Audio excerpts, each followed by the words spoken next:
Today, plan is to use the same reference still, do an image off of this and have it sort of bubble out from, or maybe you'll have it bubble out sort of from here and have the face inverted and then sort of repeat the animation a second time so that the face bubbles out and is then returning back to this orientation.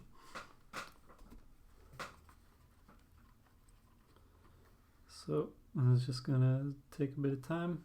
You can ask questions whenever. There's a chance I might not catch it. If that's the case, I apologize, but I'll do my best to be both engaging visually and socially.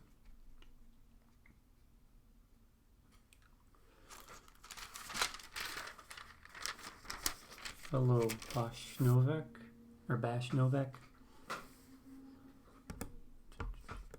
So first is getting a clean version of this still going.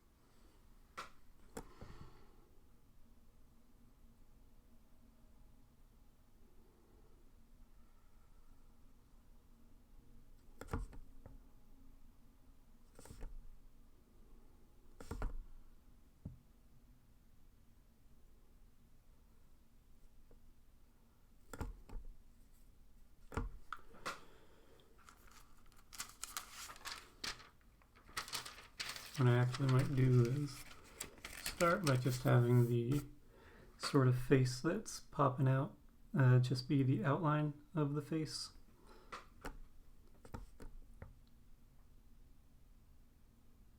And then come back and edit it a bit.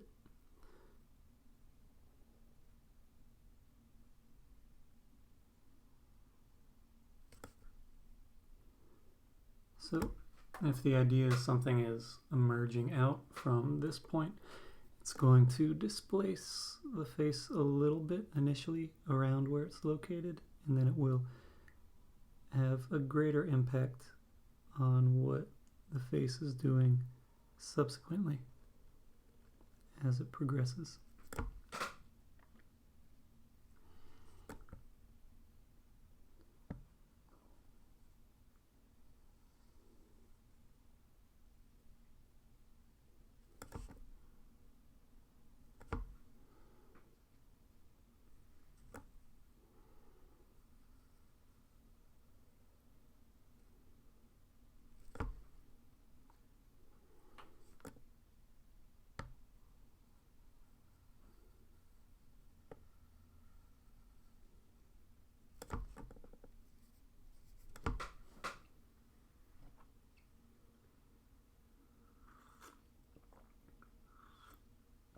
I think I am going to do that suggestion that I gave myself of instead of trying to do the face and the shape simultaneously, I'm going to instead just work on the shape and then come back and add the face details.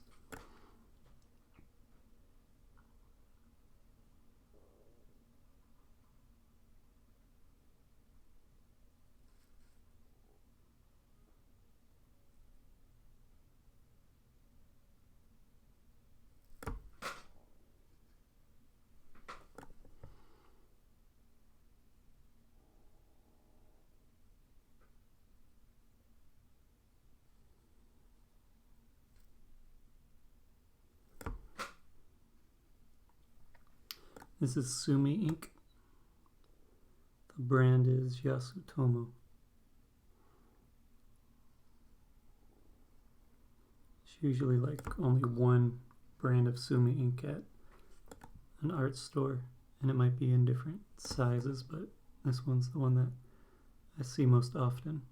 And there's typically one that has a green cap to it and one that has a red cap to it, and the red cap is a little bit more of a matte look to it, I believe. I don't notice a terribly strong difference. And I might actually have that reversed, but there is some sort of difference, but I've never noticed it personally.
It's a print all over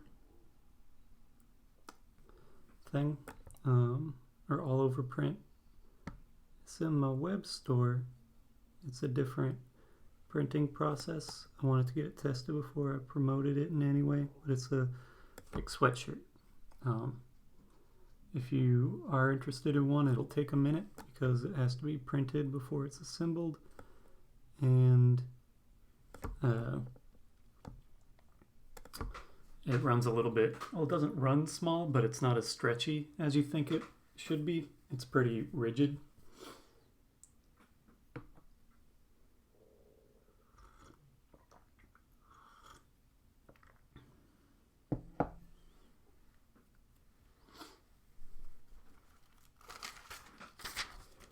So I got a lot of the time more recently I've been wearing smalls, but marks on it. But this one I got in a medium because the suggestions for other people who had gotten this product manufactured said that it ran a little bit small.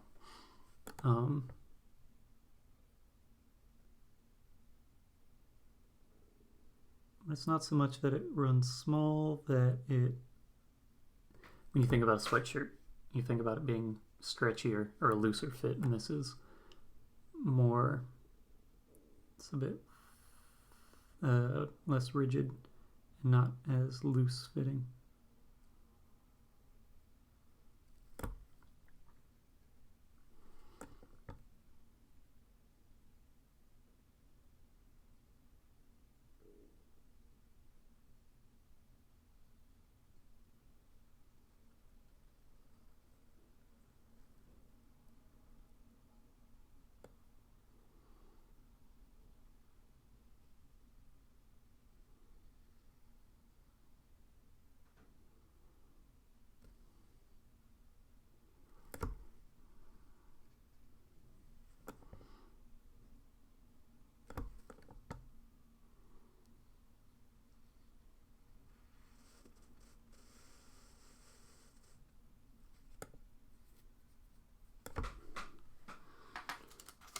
Stomach won't stop making noises.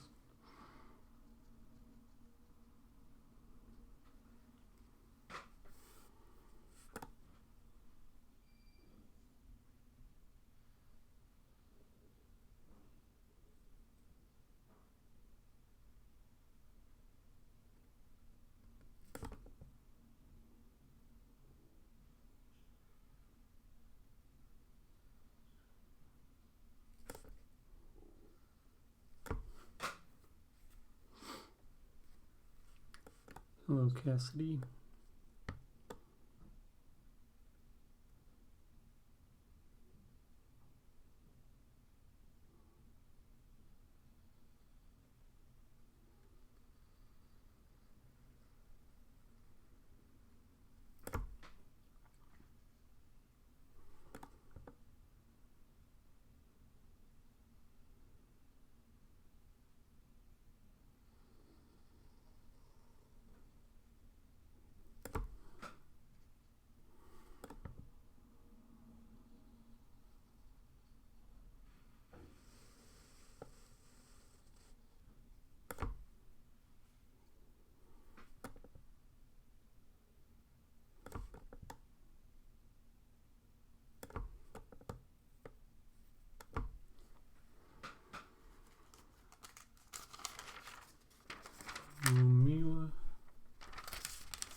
animation where sort of face expands from this section. And first I'm making it so it's more just the shape of the outline of the face, and then I'll come back and add the general face detail.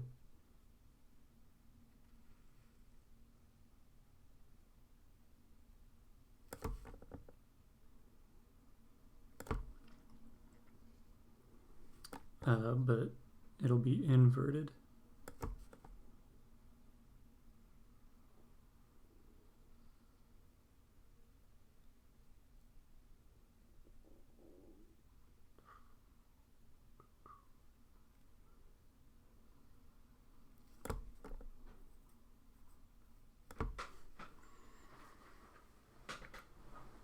Archiving.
Hello, Shiv.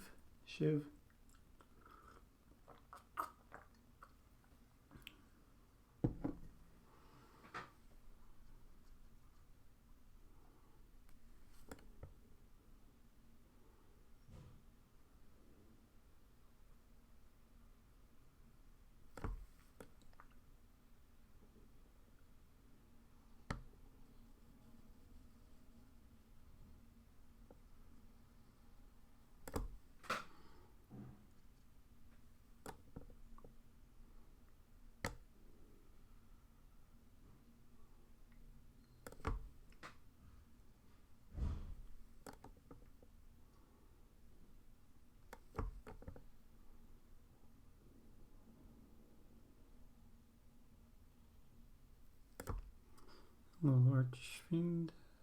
Hello, Fish.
I have not been caught on public transport without a ticket.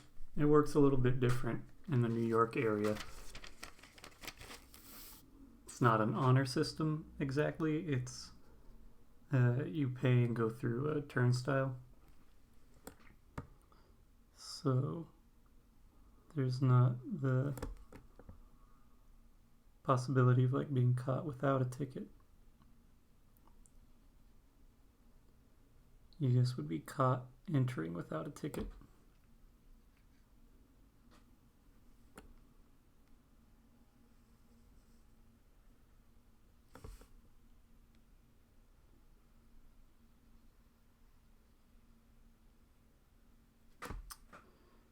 But one that is more likely to follow the rules.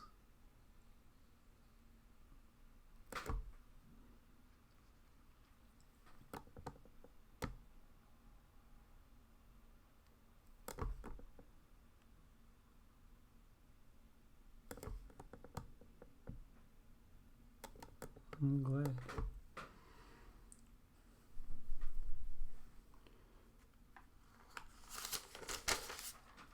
This is, here, you can get a better view there.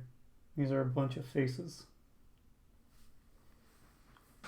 in a pattern that varies slightly as you go across.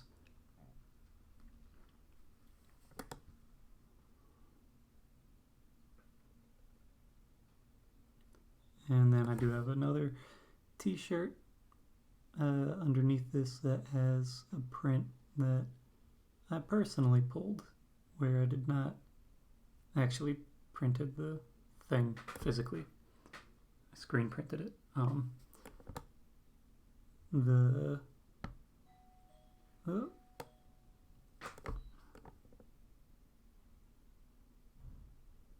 think something just got delivered. Check on that in a minute or two. Hello, Zay.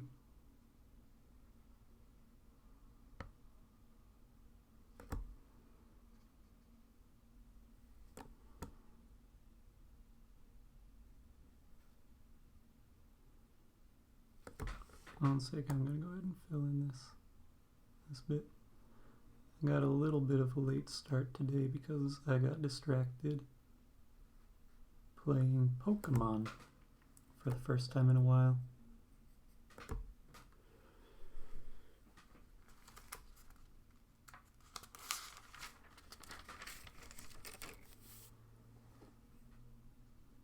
I might actually work backwards.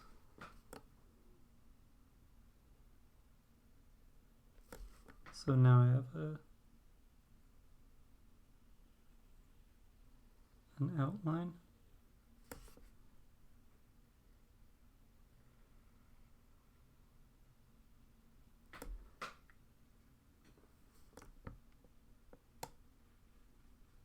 Where before the head was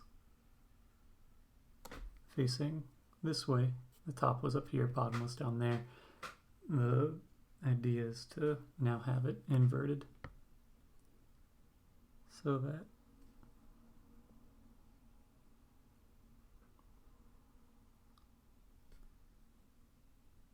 the top is at the other end.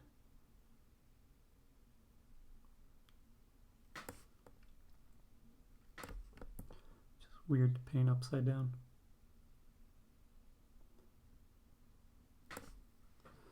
So now this is frame 13, and the idea is that this head is emerging out of this face that's facing the opposite direction. So I'm going to backtrack and work backwards. So this one shouldn't be much different, just maybe a little bit higher up on the lips. Probably doesn't really merit it on the rest of the face.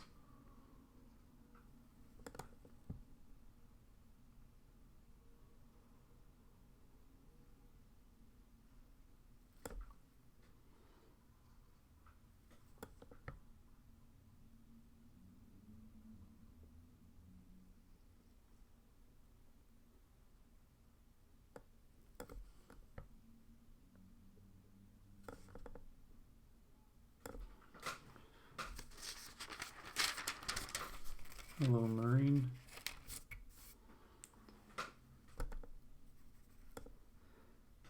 Just a marker for me to know where I'm at. A little bit higher again. Now start to have it a little bit higher on the nose initially. Then I'll have it push back on the other sections of the top half of the face.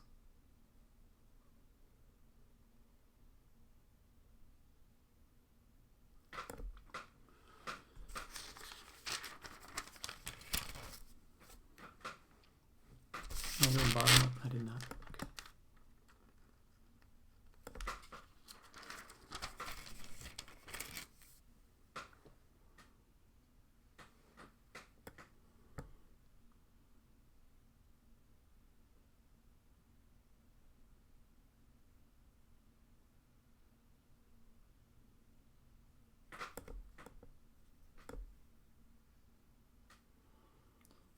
Hello, Effie.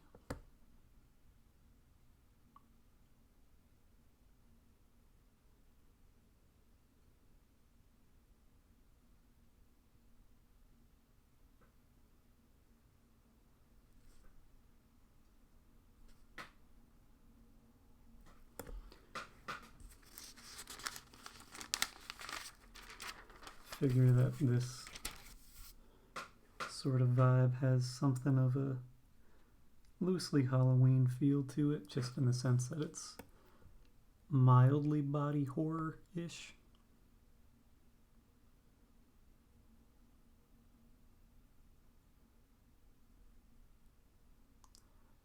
One of the things that makes me more uncomfortable than anything else is the idea of something being beneath my skin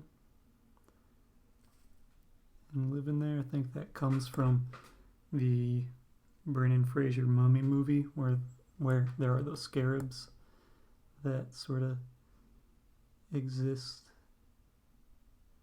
or they go and they burrow underneath people's skin, and that made me very uncomfortable when I was younger. Still does to some extent, but now if I were to see it, or when I see it now, I'm like, those aren't the best visual effects. But at the time, did not enjoy it.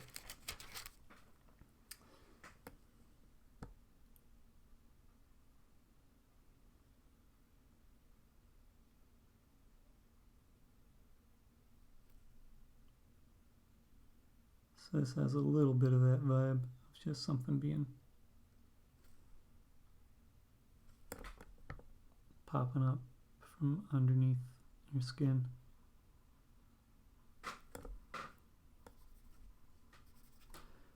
There's a solid chance that I'm going to confuse myself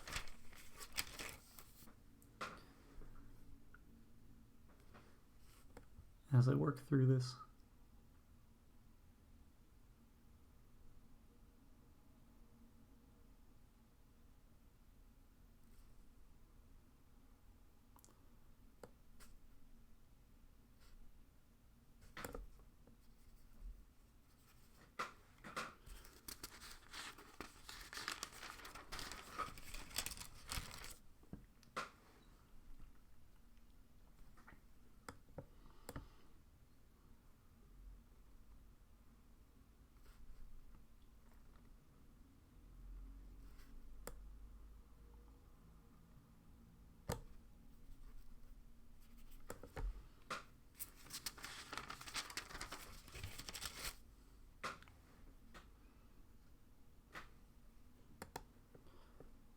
I think now these just are going to be black.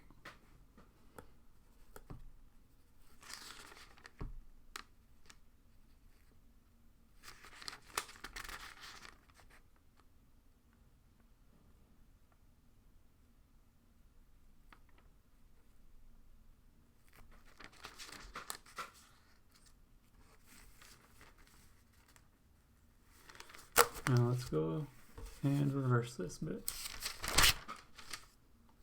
So the idea is this is starting to emerge out of the middle section.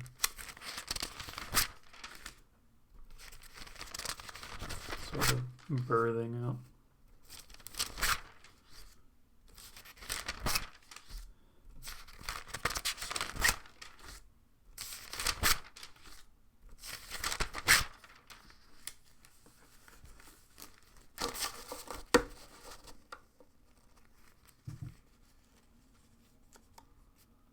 Cool.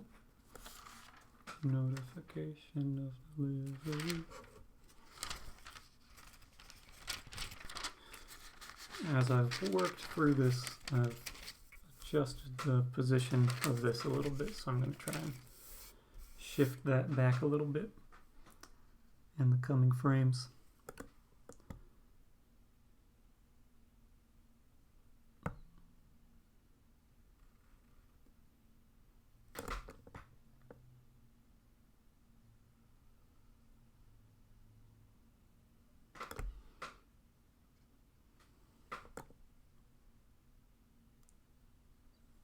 Might just actually use this one to settle it into the first frame outline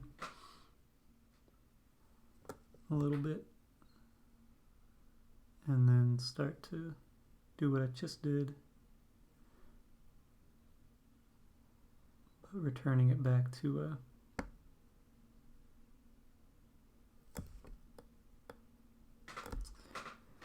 inverted or non-inverted.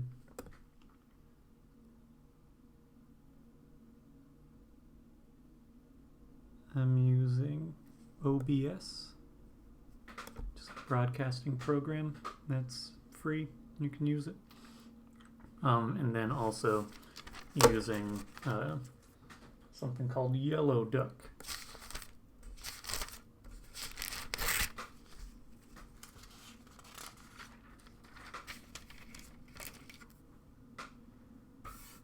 Why don't I even think this? I shouldn't know this one anymore.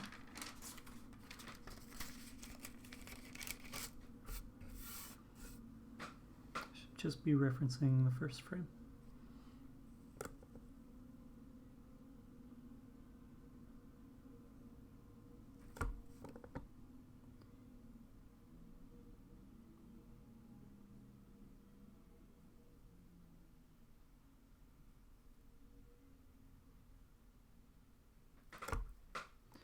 Hello, Artemis.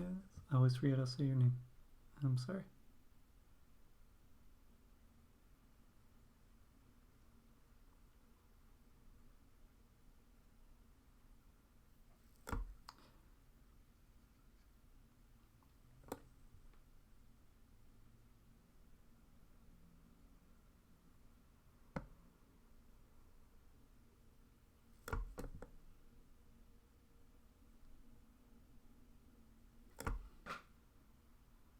I wasn't thinking. I didn't mean to do that. I just wanted the outline. I got distracted. Okay. I just need the outline, the shape, not any of the face specifics.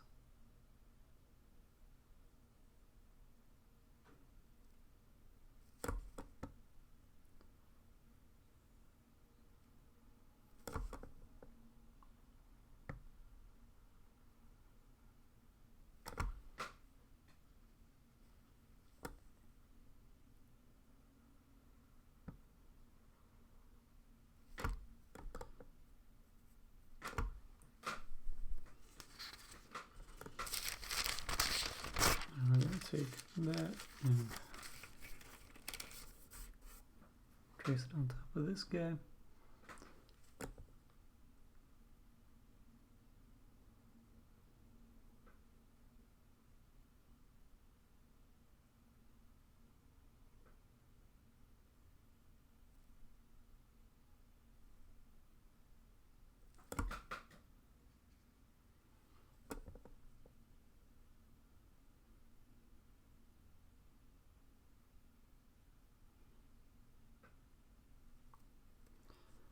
let that settle, and I'm going to have this guy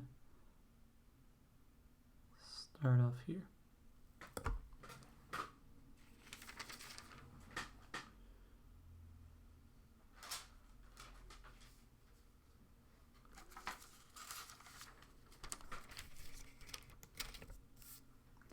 It's probably going to end up being about 2 seconds long total.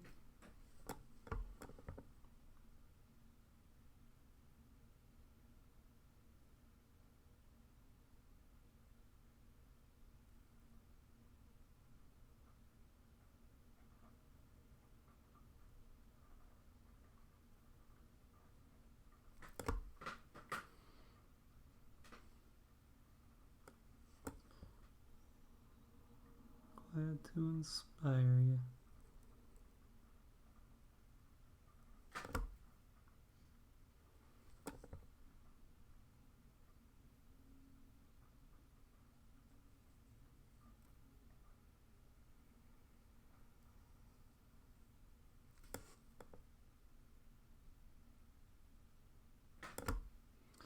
Hello in Brazil. I do not know how to say hello in Portuguese.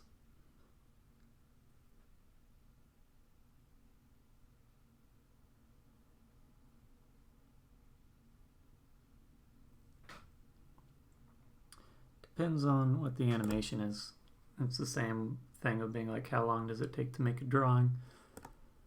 It really depends on what the content is. I can make a 2-second animation that's just like line stuff much faster than I can something that has a little bit more specificity like this. This will take a couple hours. I've been working on this for about 45 minutes. So outlining it will probably take an hour and a half total, maybe. But then I have to go back in and fill areas.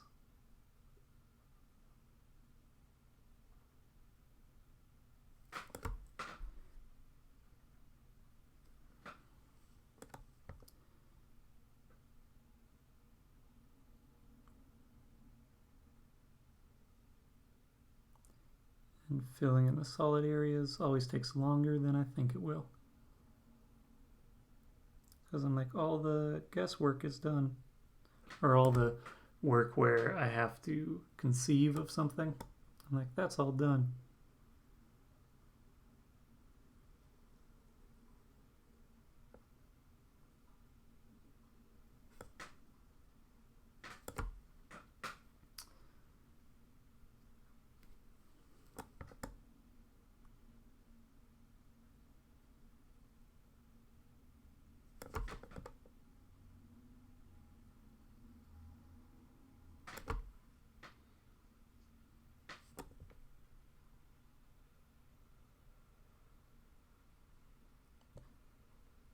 But sometimes it takes longer than outlining because there's more space that's being filled and such.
Faceloops.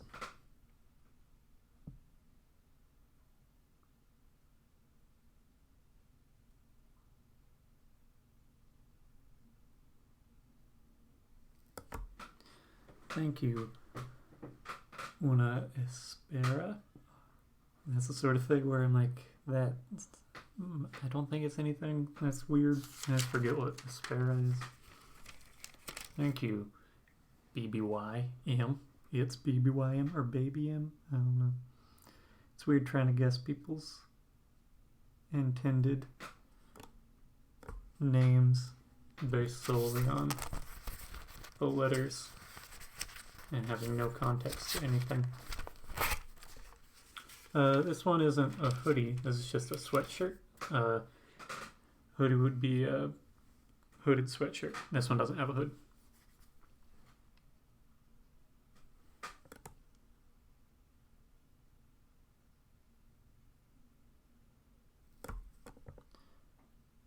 Can do all over prints on a hoodie, I think, using the print service. Thanks, Sini. Sorry if I'm saying your name wrong. Fudge, I keep doing that.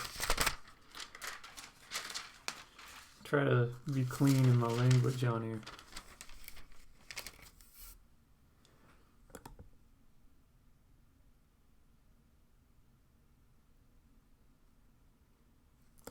Which means that I get to say, oh fudge.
I've been animating for a while.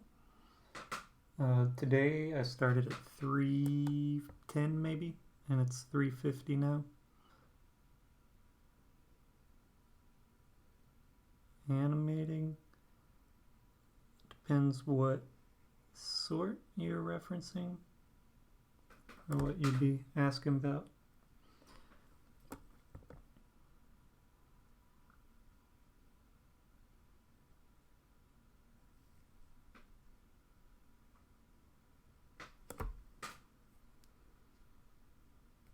But several years.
noise.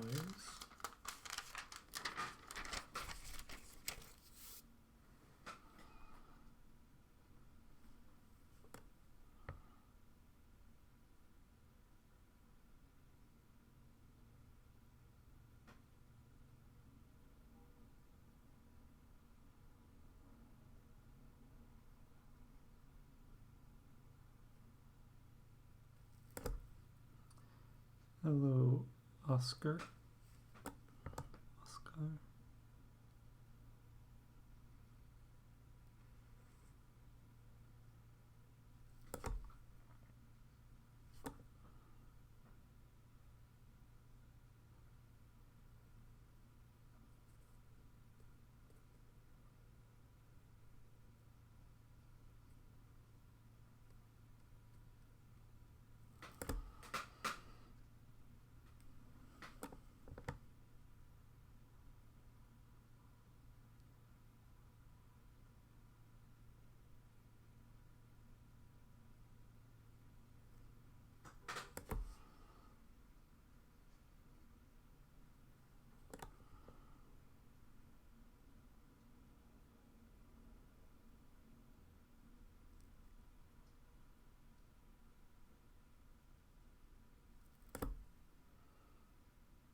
I need to jump back and get this outline in check.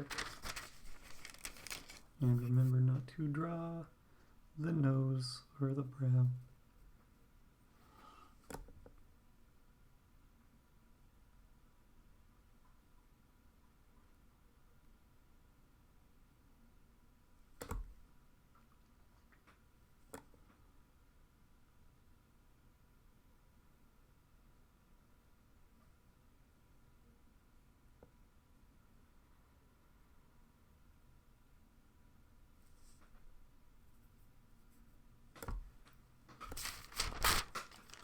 Thank you.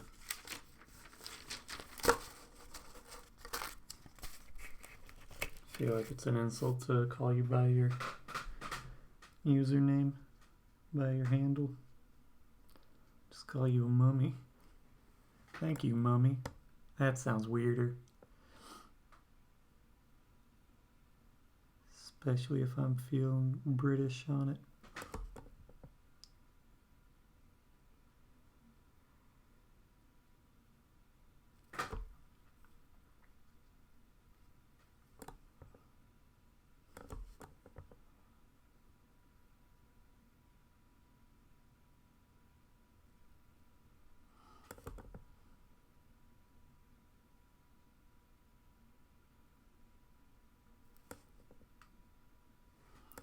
Once I get these outlines sort of worked out, I will probably check to see if something was delivered, because someone rang the doorbell and I could hear the door open and close. It might be a print that I ordered. But I still got probably like 10 or 20 minutes on that. I won't stop the broadcast, so I'll just cut out for like a minute or two.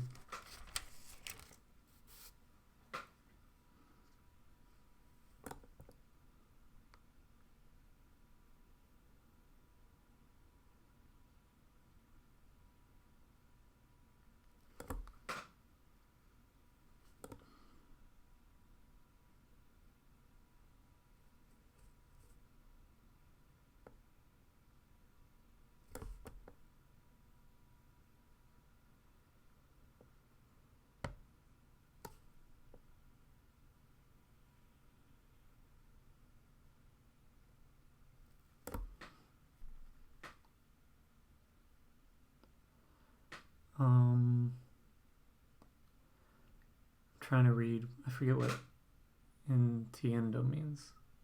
I can read use something not, but it is something.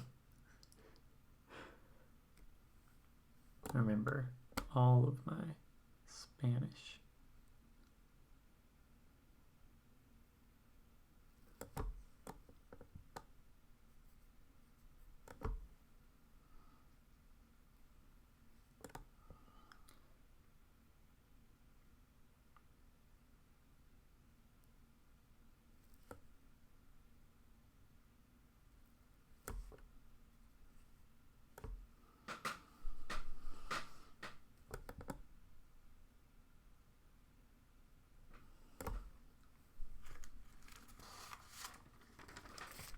So it might end up being like 25.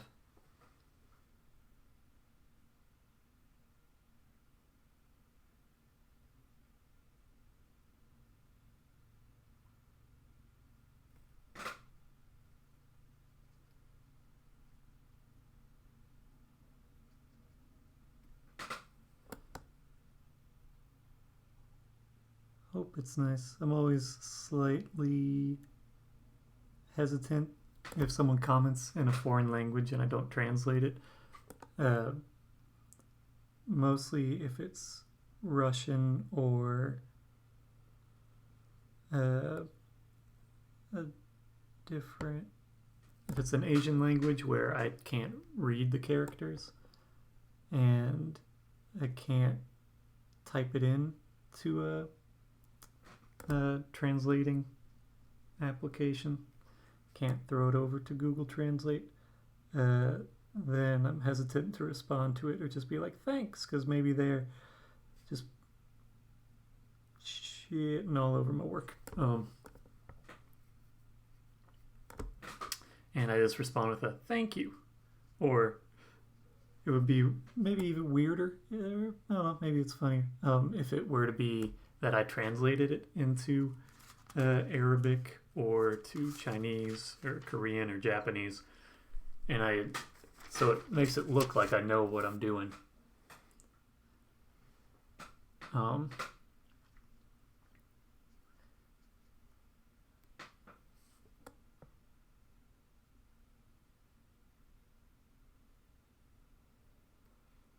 they're like, why, when I just insulted you completely and just said that you were a very ugly person, why did you respond in my language just saying thank you?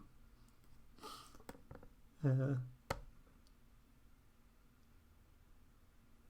know, maybe that's the best course of action in that scenario, is not to engage really, but just say thank you and move on. Because if you're trying to engage with someone when there's a language barrier and they're insulting you, there's not really a winning situation there. I think this is almost done. I'm gonna take one more frame. This will be 25 frames, so it'll go faster.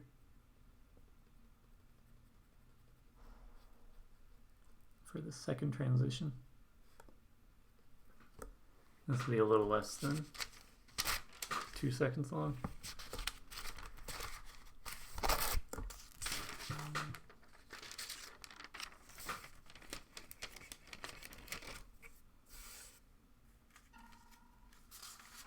This time I can trace the brow. Just try and make it sort of an average between these two so that it will settle into its space decently.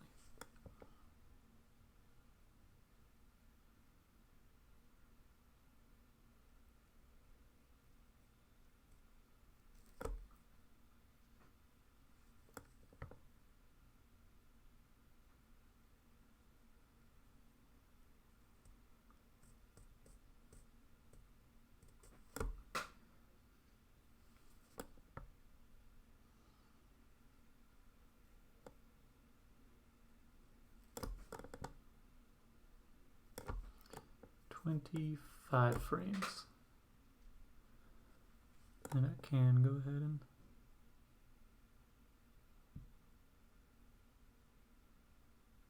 follow this outline.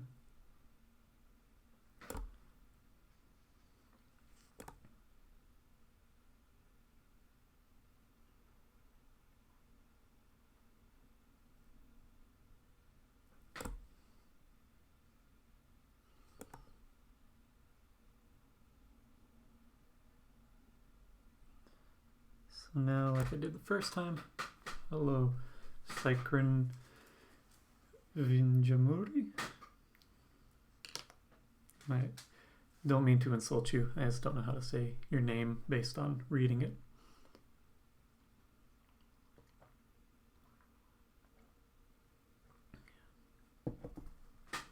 So now we're going to reverse this.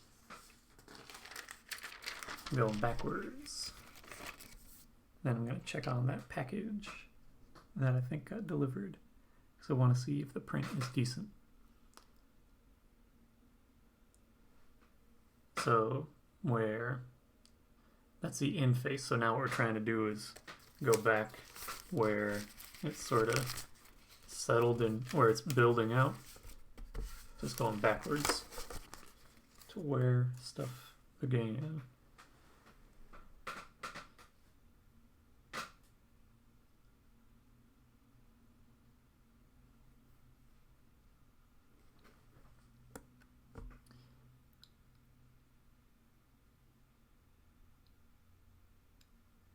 What pulse for doing these lines?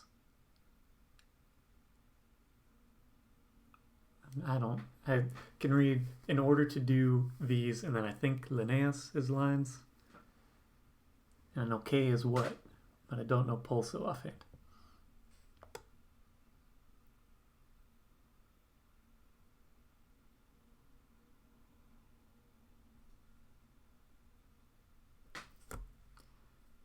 Gracias.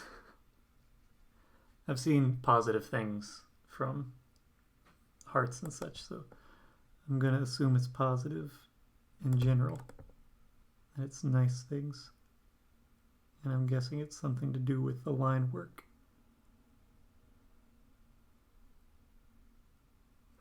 Sorry, I can't read all the Spanish. Lo siento.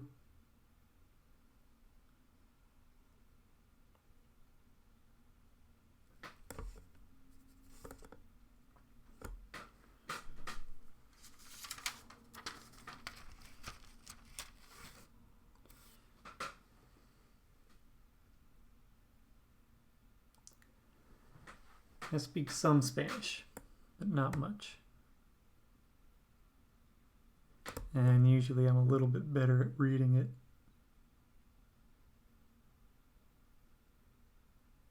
But not today.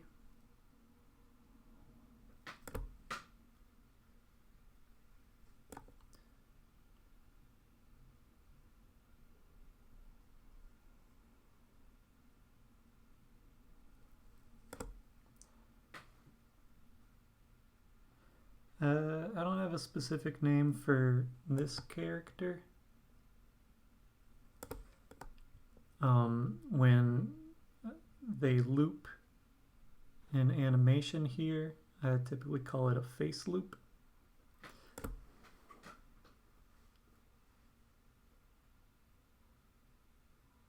On that one, I'm going to look up what entiendo means.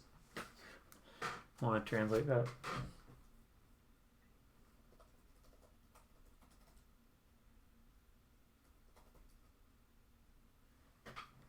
You don't get how I am able to contesto.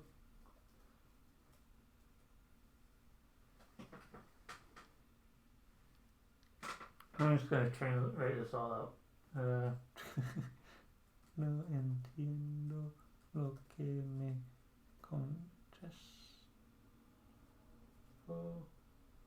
Oh, you don't understand. I'm sorry. Let's see.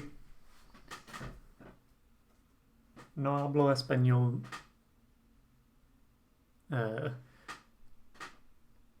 Puedo leer más o menos. I did know a Colombian dude who I said más o menos, or no, it was así. He was like, I don't say that. And so every time that I talk to him now, I'll just say así about whatever.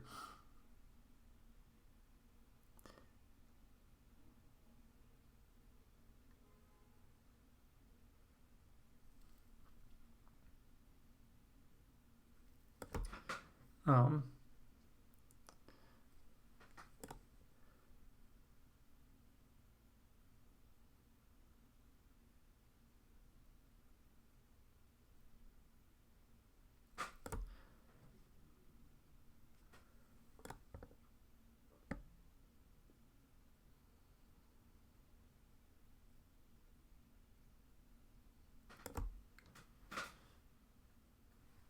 sí,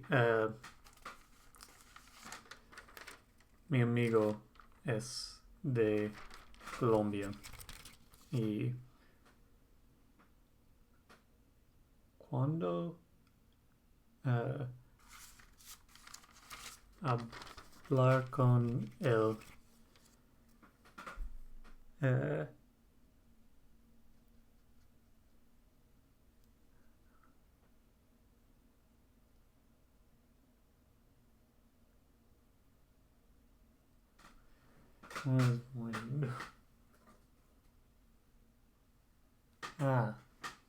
I speak very cute Spanish.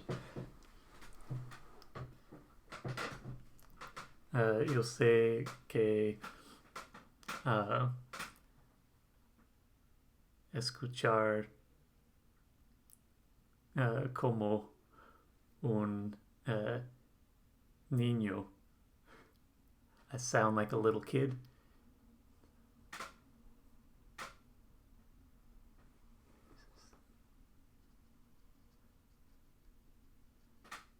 I looked up muy lindo and it said very cute. I think that I probably sound like a little kid when I try to speak in Spanish.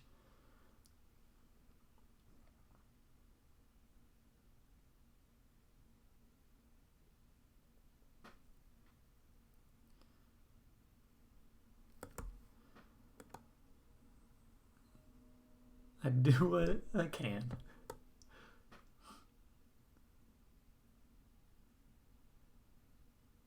Okay.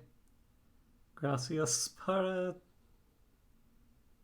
todo el mundo.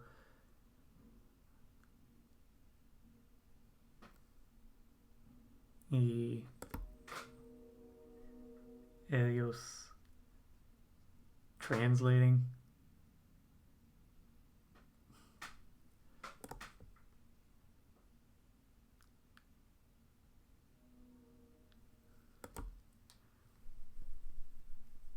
Thank you. Nimesias. Nimesias.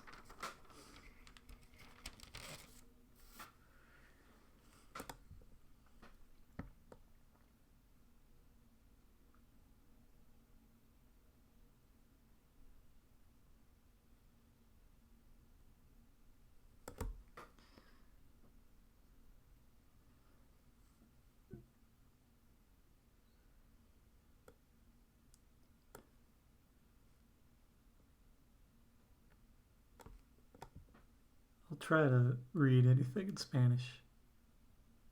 En español. Pero no puedo hablo mucho en español. Y no sé mucho vocabulario. Vocabulario.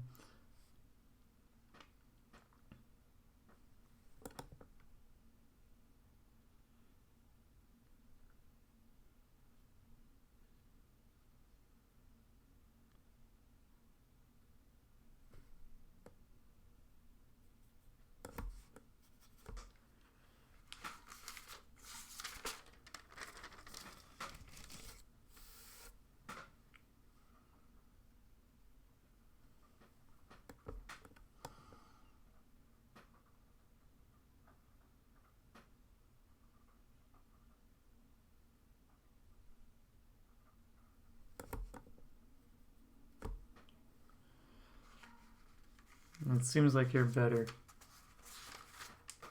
in English than I am in Spanish.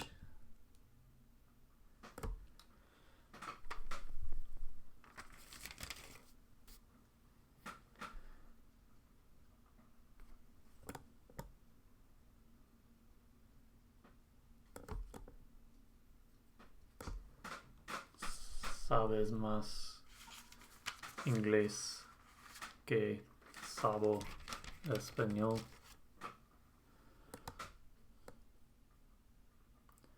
Thank you, Baked Freckles.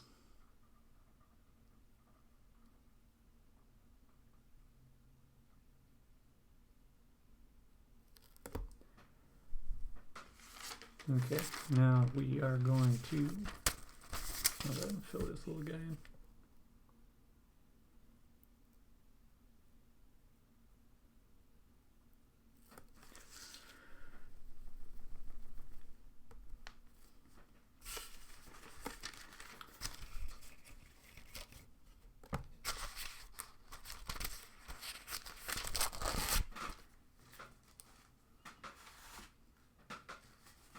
What I'm gonna do,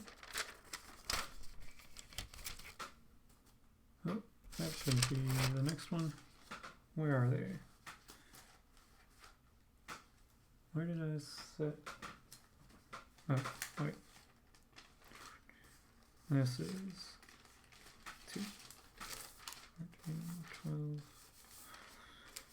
10, 9, 8, 7, 6, 5, 4, 3, 2.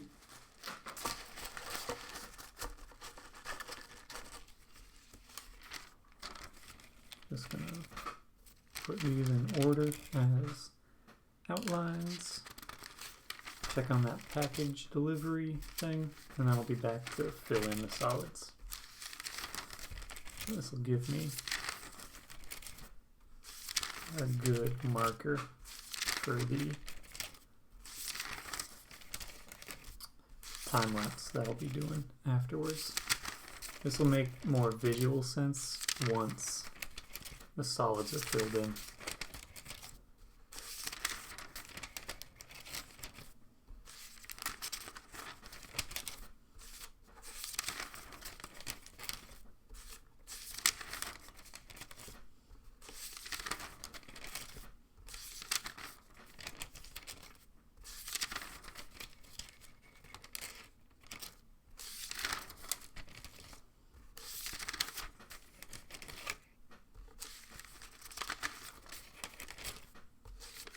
I just like trying to make things. Which one is this?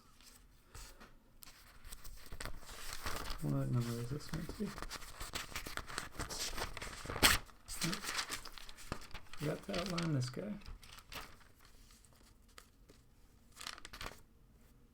It should actually be 25. It should be 26.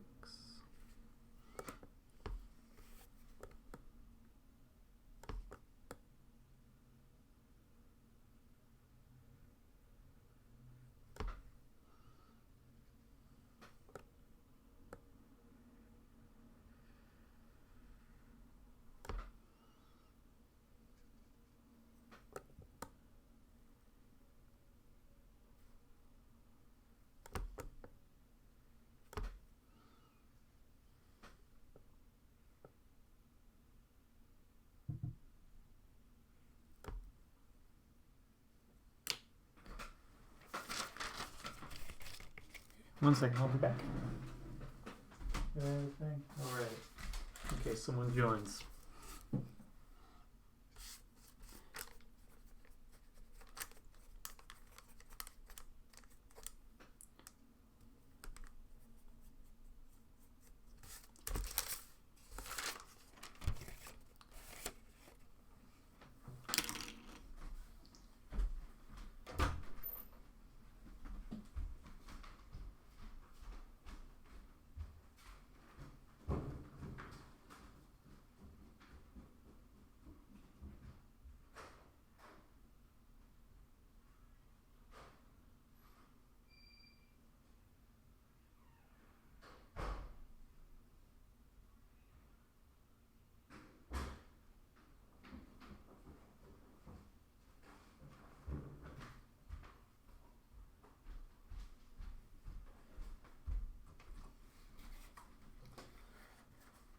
Treat this as something of an unboxing video. I got to make it so you can't see my address first.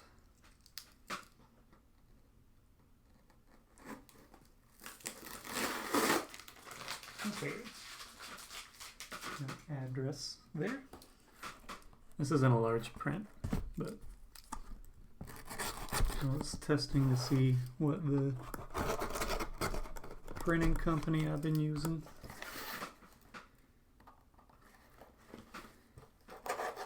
How it deals with glossy prints. Also, I could reuse this shipping tube.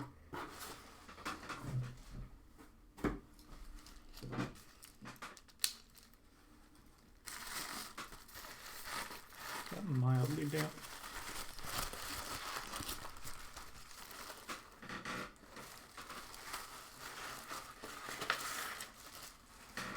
That's better. So this is based off of, I think it's in here.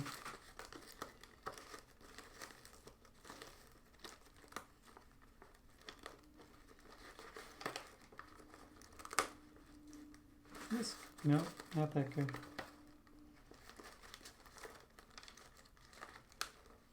This guy.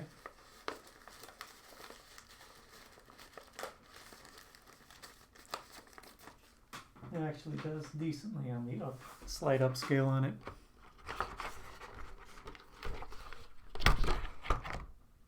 But it's from a scan of this. It's got heightened contrast. So I can do smaller ones of the glossy bits.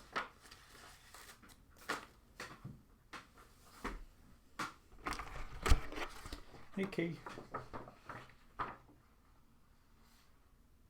That translates decent. Okay.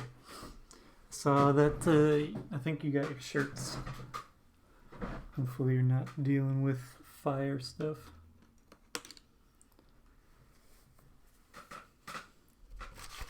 So now let's fill stuff in. I think I might actually do this in 2 stages.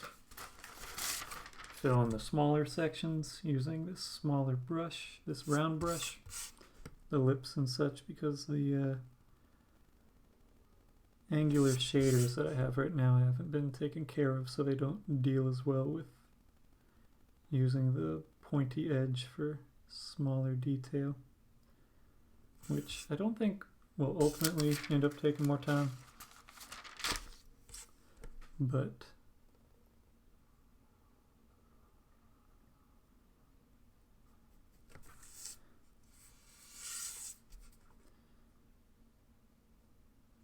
means that it's done in 2 stages.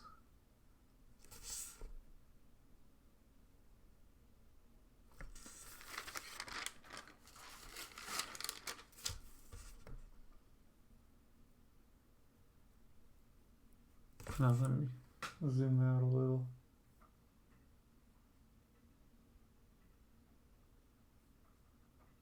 Slightly in. How does that look on the thing? It looks fine. Okay.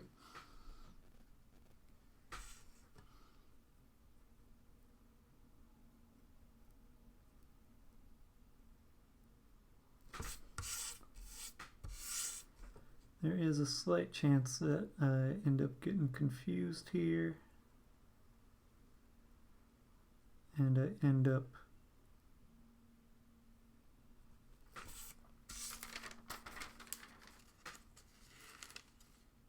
say her name. That's referencing a woman who was shot in her home by police in Louisville, Kentucky, Breonna Taylor. It's part of a continued effort to remember people who are victims of police violence. I lived in Louisville for a time. I was sort of in the middle section of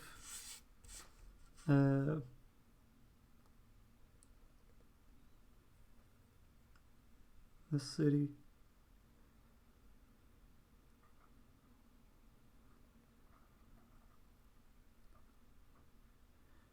There have been continued protests in Louisville for a while. Louisville, Kentucky. And it's a conflicting area. There's a lot more. There's a mix of conservative and liberal people in that area. Because Kentucky is traditionally a more conservative state that has some issues with it wasn't officially a slave state I think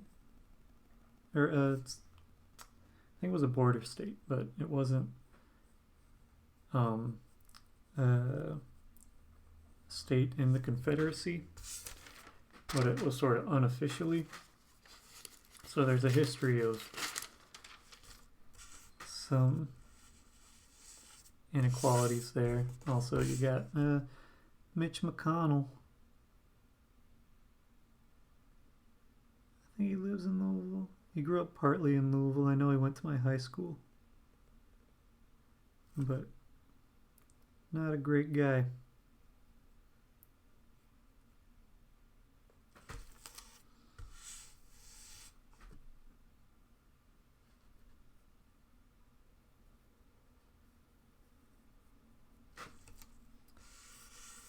But I've been more aware of the protest efforts and clashing between police and protesters in Louisville than other, in New York, which it's mostly been in Brooklyn, because that's where most people live now. People who live in Manhattan. I don't know anybody really who lives in Manhattan unless they live like up in Harlem. Favorite animated movie? I don't have a favorite. The most recent most recent animated movie that I watched for the first time recently was Ponyo, and I really enjoyed that. I've watched a number of Studio Ghibli films and enjoyed them all. I'll go ahead and sort of mark this out.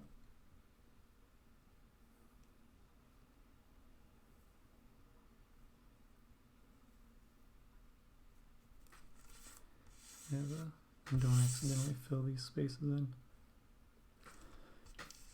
in. Growing up, I watched Mulan a lot, and Hercules, and 101 Dalmatians, which I had not actually just thought about my black and white aesthetic being a possible result of my interest in 101 Dalmatians growing up. But I really loved that movie, and I really liked dogs in that movie and how it felt, and I don't know why I liked that movie in particular. I think I just thought the dogs were cool and interesting. And I like how Dalmatians look.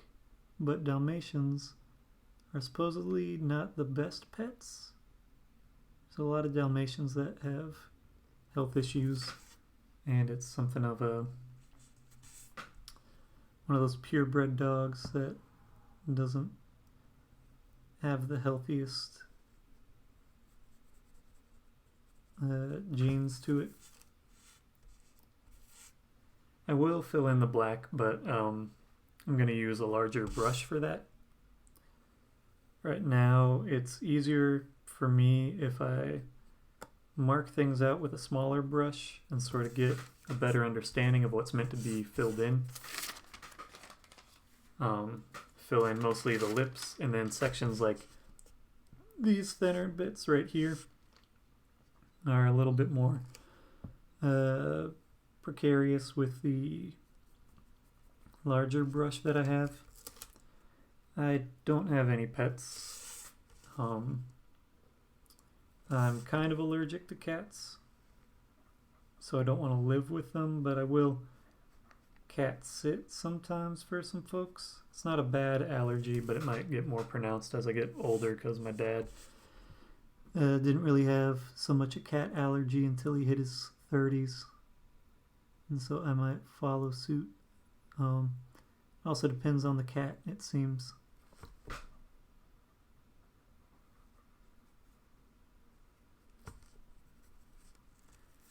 What's happening there? Okay, that's the lip getting pushed.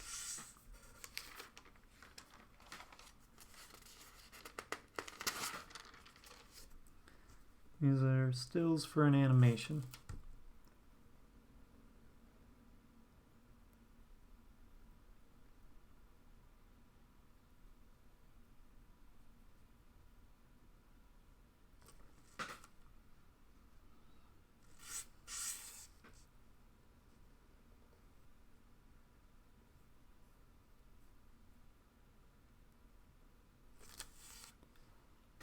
Phantom Boy? I keep What's the name of the black and white animated movie based on a graphic novel about the woman coming of age in Iran? I might be saying that incorrectly. Persepolis? Is that what it is? This will be an animation.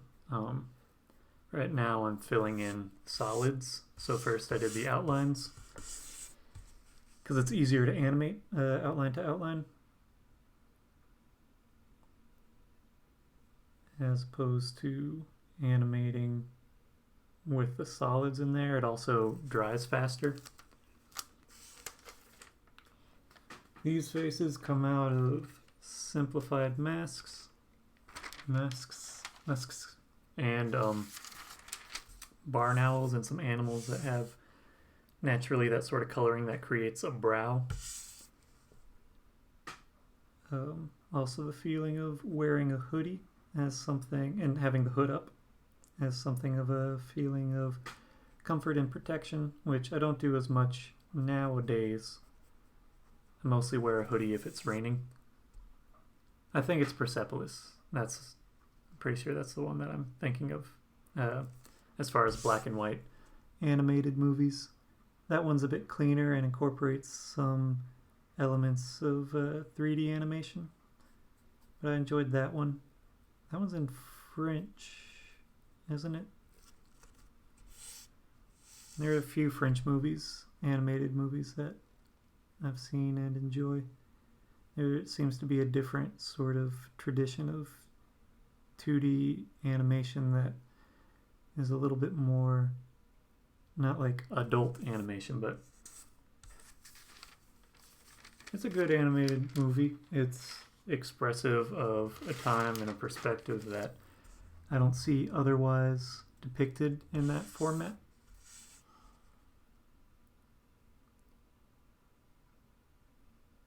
Because it's a coming-of-age tale for an Iranian woman during the Iranian... It's called the Iranian Revolution. But when you had more religious-based laws put into place, I know that there's a sequence where the dad is like bribing a police officer to wait for a minute.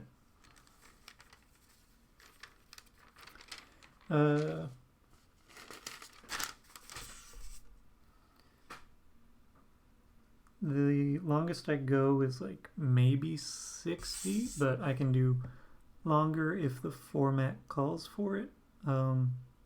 It just adds up. Every second is 15 drawings for my frame rate of 15 frames per second. Oh, I'm sorry that this isn't as accessible.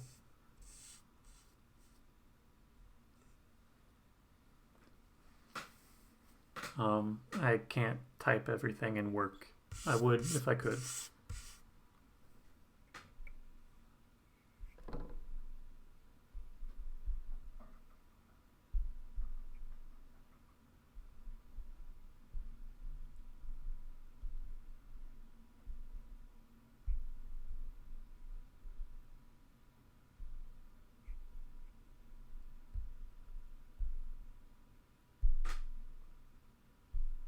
Oh, well, no.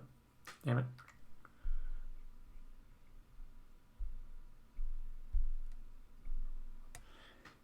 Okay, well, I need to think about that. I can't. I'm actually watching this through a different account.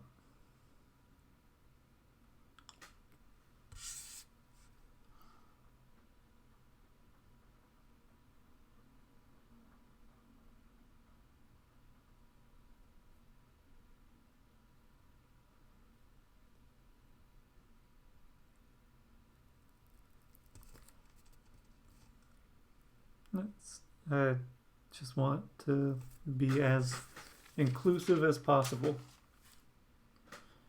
I lost my voice one time I had like a decent cold, and then I went out to a bar like on the last day of it, and I lost my voice. And then I had a friend visit who, she's not deaf or hard of hearing, but she knows American Sign Language, and so she could sign to me, but I don't know sign language, so I couldn't sign anything to her. And I learned how to say I can't talk. So I know how to say I can't talk. But I looked it up, and all I could see was I can't talk, and just had a motion of that. And my friend said to be careful, you got to keep it moving, because otherwise it's very close to bitch, because bitch is just doing the B letter and then like a hard one there. So then I learned how to say I can't talk, bitch. And what else? I know voice.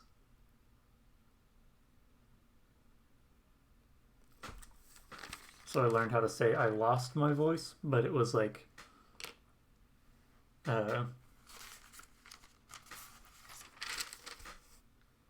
I misplaced, which doesn't make sense. It's like I said it over there. Or I lost my voice.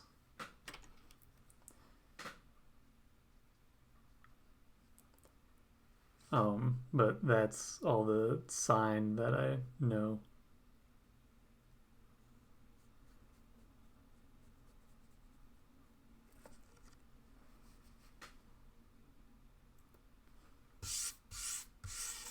And candy. I know candy because I have a cousin who's nonverbal.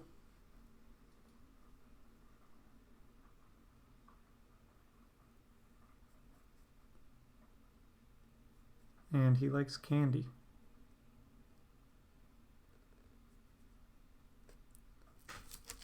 So he wants more candy. And I remember that.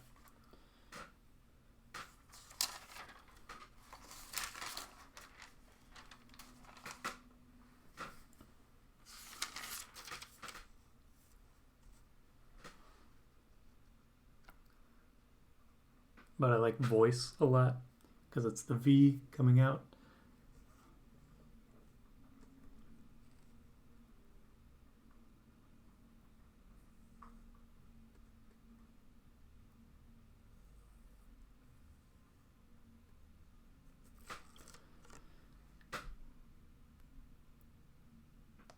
Have a good time working on your November inspiration notes.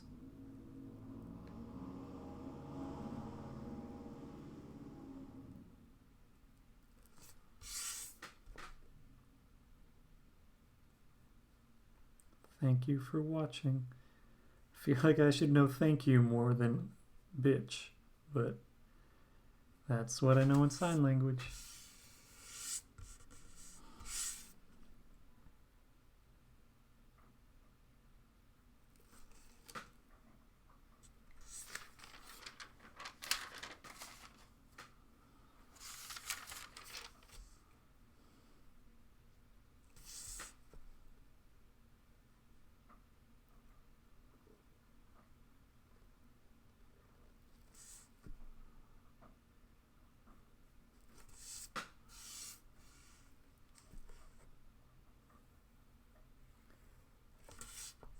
I have a friend who studied at RIT.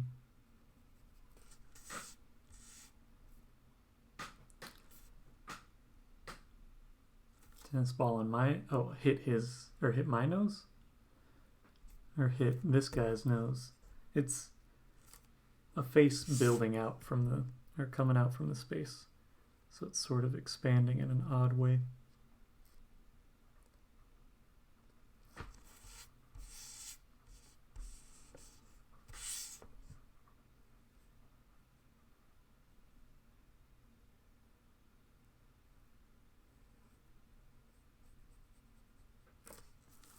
The character's nose. I have a large nose, but it's not swollen.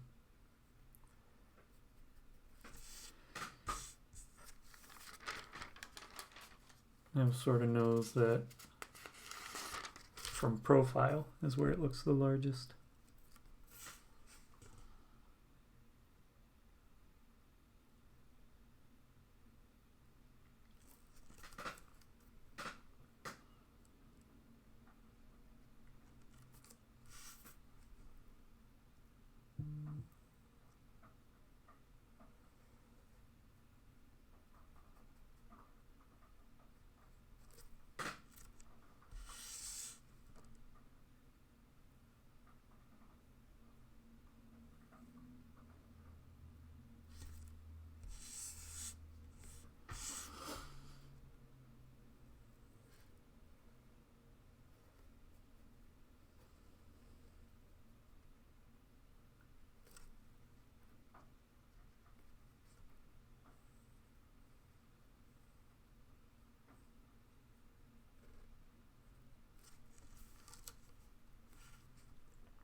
Started doing more hand-drawn animation in college. I started off rotoscoping, which is a technique where you take video or film footage and you trace over it frame by frame.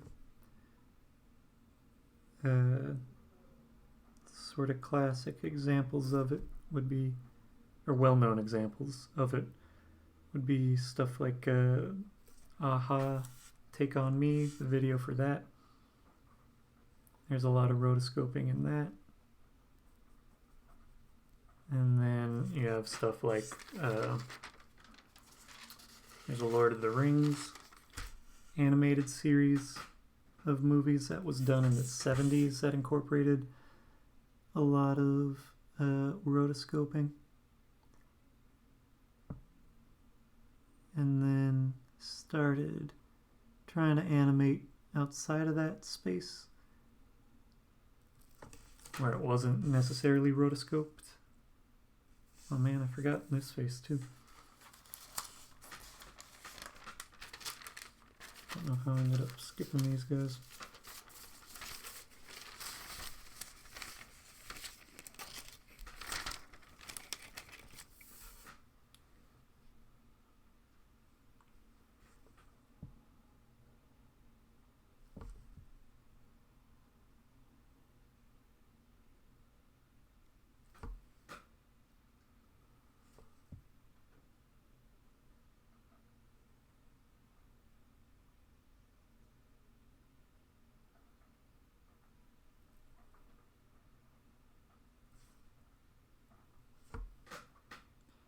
Thank you, Ivan.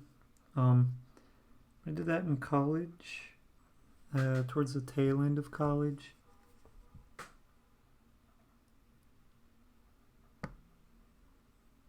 And started getting some work out of it. So I focused in on that a bit more.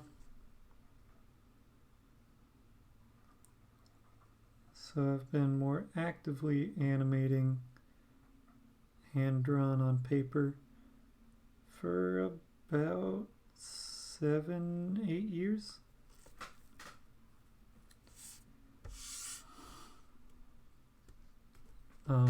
This face came about like in 2015 or 16. So It's like 4 years ago, maybe.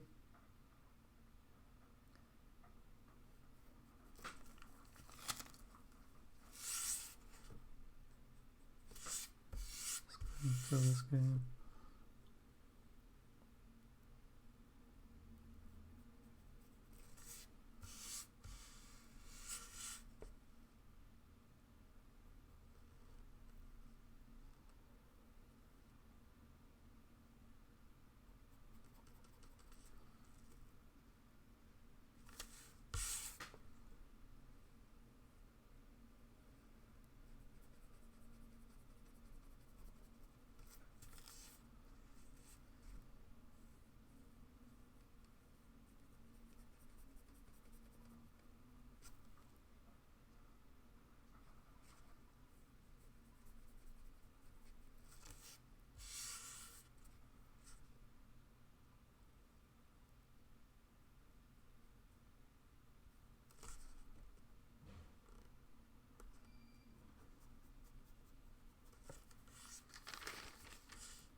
The face split, I think that was like 3 hours. You can watch it in real time if you search TraceLoops on YouTube. It'll be one of the more. Was that the last thing that I did live? I lose track of time. But you can watch that in real time.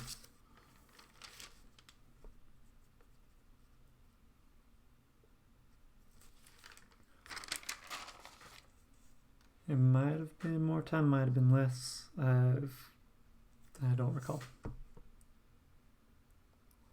But I think it was like at least 3 hours.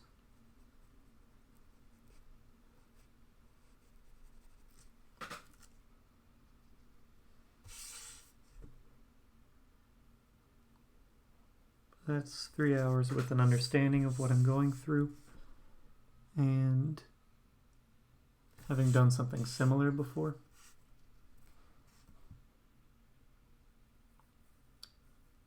If you're jumping into keeping track of that number of elements, you probably will have a bit more difficulty with it. It's the sort of thing that I've learned how to control it a little bit better with time. It's also a lot easier to control that many small pieces if you're working digitally, because if you make a mistake, you can edit things a bit more. It's easier to track a bunch of different moving pieces if you're working digitally, or if you work in pieces of a whole, instead of doing everything, all the elements of a face at once, or all the moving pieces at once. You animate one section, then you come back and you animate another section, and you build it up that way, which is sort of what I'm doing today. Because I started off with a face, and then I just animated the opening space, and then I came back and filled in the face. That's splitting open the section, which was easier than if I had tried to do it all at once. It's easier to keep track of big movements and then smaller, more specific elements. And you can control things a bit better if you break it apart and don't treat it as taking something on in its entirety, which is true of pretty much anything. A lot of the times, at least for me, whenever I feel overwhelmed by something, it's usually a reflection of me being overwhelmed by like 30 small things. But for whatever reason, I fixate on one portion of it. And that portion is difficult to achieve, to complete.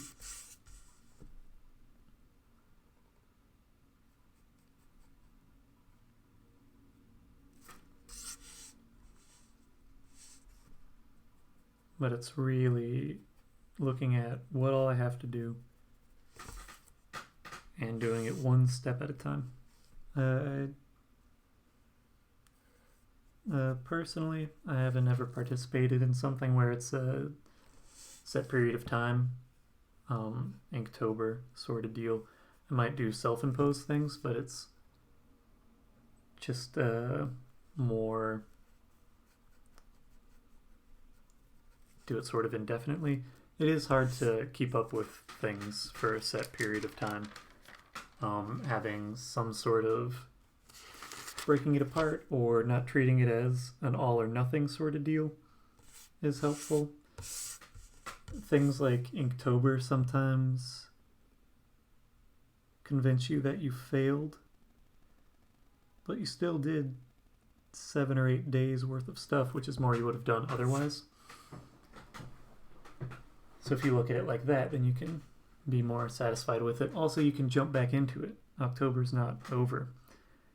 That's the sort of thing that takes a bit to learn, is that failure doesn't mean you can't try again. If you give up on something, doesn't mean that you can't ever come back to it.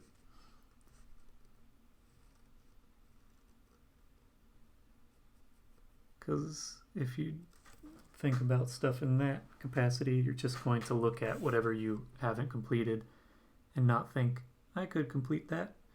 You're just going to treat it as that's a shortcoming of me as a person.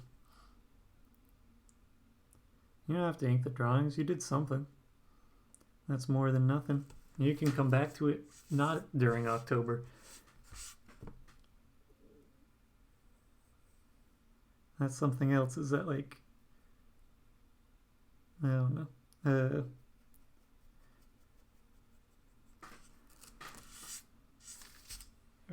I was listening to someone talk about podcasting and how it's blown up over time, and they were like, the best time to have started was before it had taken off and it wasn't as saturated of a market and that sort of deal, and the second best time is right now. And that's something that I like thinking about. I'm gonna see if cleaning this helps. I might have touched it at some point. Is that better? I think I'm still just blown out.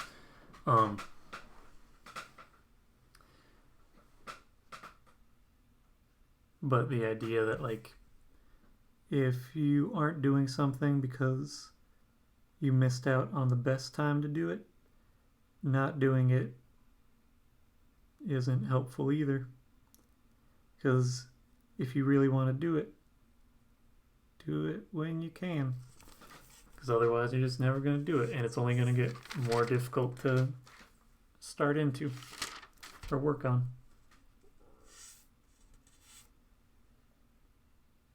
I went to college for an art degree. It depends on where you're going and trajectory of things. I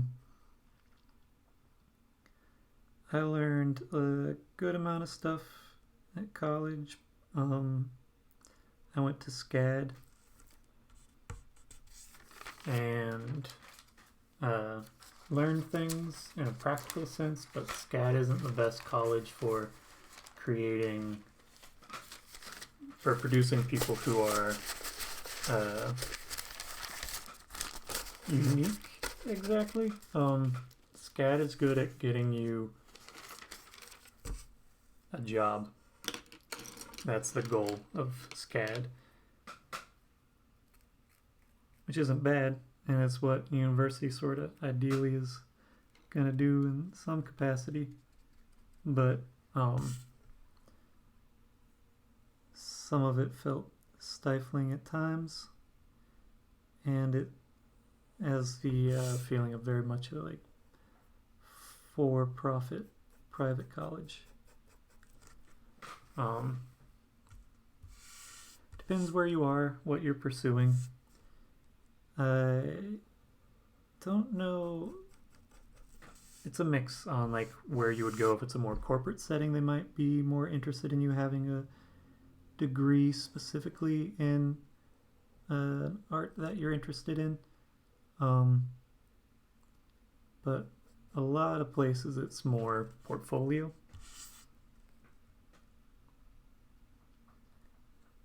Depends on what art college you're going to as well. Or if you're going to a state school and pursuing art there, that's an opportunity as well, a public university. I don't know what trajectory I would have, because the environment of SCAD socially gave me a different sort of interest and awareness of different internet culture things, and so there's a value in the social aspects of it. A lot of college opportunities come in the form of networking, and I'm not the best at networking, but I did have my experience with my friends and social circle where I pursued things with a different aggression and interest based on wanting to create things for that social circle, which I probably wouldn't have had that same group or group of people who had the same sort of drive or interest if I wasn't in a situation like art school. So it's hard to measure specifically like what you gain and don't gain from going to a university,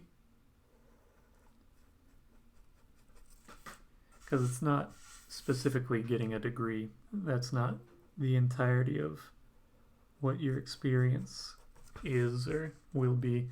If you're pursuing teaching, then you have to go and have accreditation and all that jazz. But I have a mixture of friends and acquaintances that studied a variety of things in different capacities. Some who went to college, a tiny bit of college, didn't go to college at all, pursued other directions, and in different capacities we ended up in similar positions, and it's a mixed bag. You can't know what you did and didn't get out of an education. You can make assumptions. Hello and hola. I've thought about short film things. It's a lot of work, and I don't know how best to craft a narrative for that sort of thing. I had the idea of doing a graphic novel sort of thing, but I think a lot of my interests in whatever storytelling are trying to break all the rules, which makes for not the most accessible sort of storytelling. Hope you have a good, I don't know where you're at, what time of day it is, but thanks for watching.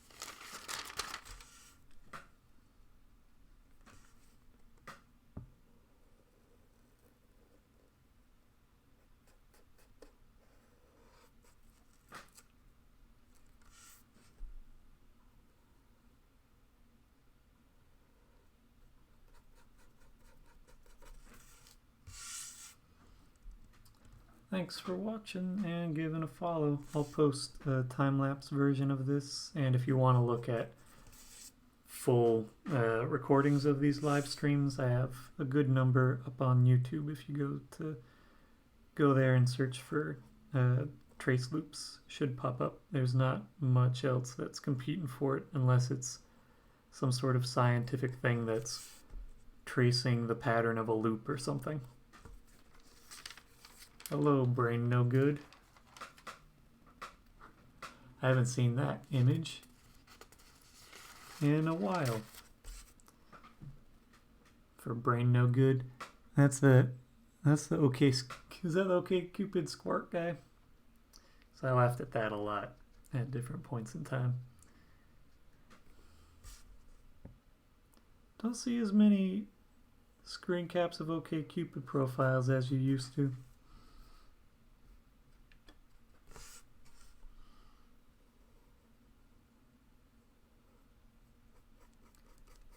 Jokes aren't as centered around dudes in fedoras talking about their katanas. I feel like stuff shifted a bit in the culture as far as what sort of person exemplifies that sort of mentality. Perhaps it's gotten a bit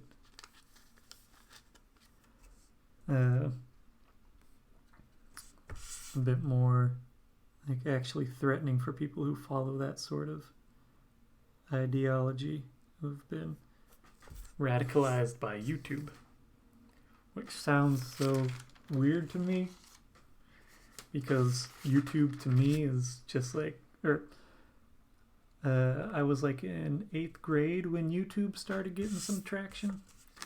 And it was just, oh man, you can upload a video and someone can watch it and they don't have to download it or have some special weird setup where they're hosting the file themselves. So to me, a lot of early YouTube stuff is just like, just whoever got in there. So it was, I think the only channel that I knew of like at the start of YouTube stuff was like Will It Blend? That was the only one that I kept up with to any degree because I was like, that's an interesting blender. Just a dude in safety goggles shoving a broom into a blender being like, yep, it'll blend it. That for whatever reason this blender company was like, let's start a YouTube. And it wasn't particularly saturated at that point in time. And so it was like, there's content. Here we go.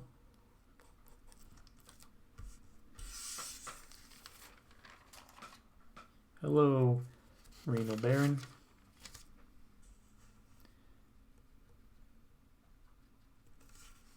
Or maybe you're saying goodbye. I can't tell when it's just the hand. I haven't been keeping track of who all is and isn't watching. Hello, or what is I can say aloha. That means hello or goodbye. And goodbye. Or if it's Finnish, hello Paul or Paula. I forget if you're Paul or Paula. Apologies. I think I asked that last time. Or confused last time. I remember that Reno Bear, that you're an engineer, right? Because you said that I had a general grasp on electricity. I don't have to take a break right now. I want to finish this. I'm going for 2 hours, but I had a break. I went and got that thing. That print.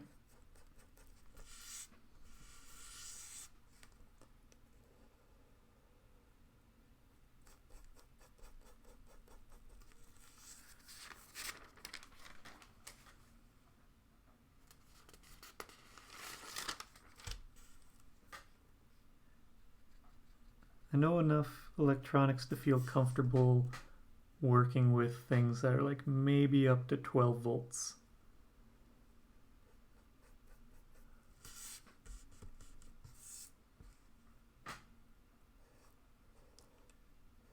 I think 12 volts is like the most that I've worked with.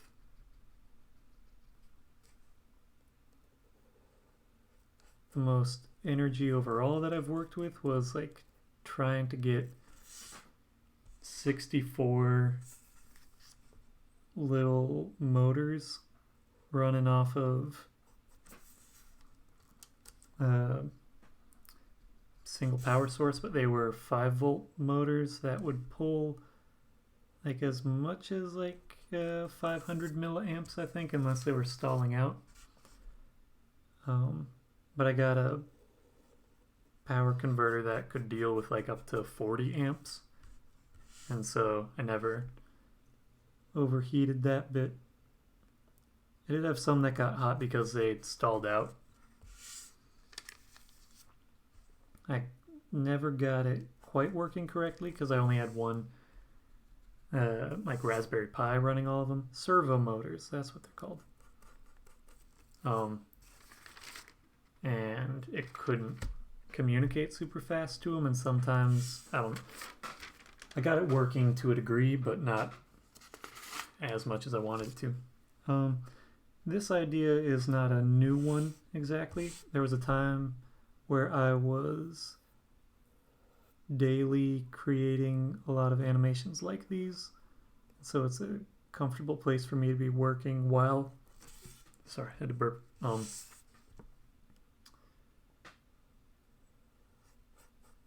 while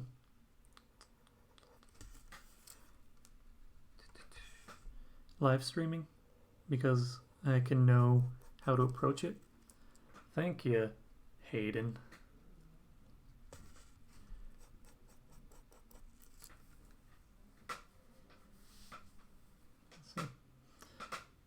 It's an all-over print. It took a few weeks after I ordered it to receive it. This one was made in Mexico. I think it was made in Tijuana. The printing company I've been using for the all-over print, it uses for the all-over prints, they're done in Mexico.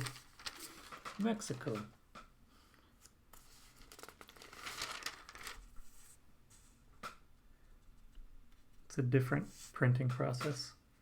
It's decent on the detail. The black gets a little bit green on the edges. I'm not working on electronics right this moment, but can try and do stuff. I don't know what was happening specifically at that point in time.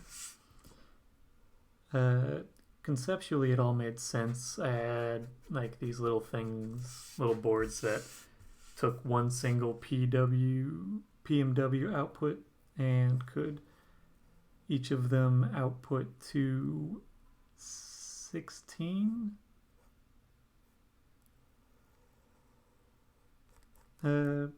servo motors, but I think it was just too ambitious and my power got messed up something along the way.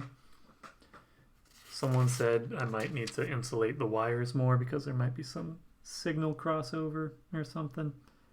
What I was trying to do at that point in time is I had a bunch of servo motors that were held in place, and it was meant to be that it's 2 servo motors per mirror. I had these like 3x3 mirrors that were pushed either vertically, pushed and pulled on a single pivot point, or horizontally push and pull so that it could face in any direction. And the idea was to have face tracking and have a grid of mirrors, and with the face tracking, the mirrors would always point away from where the face was being picked up. But the only facial recognition I could get to work, because this was being powered by a Raspberry Pi,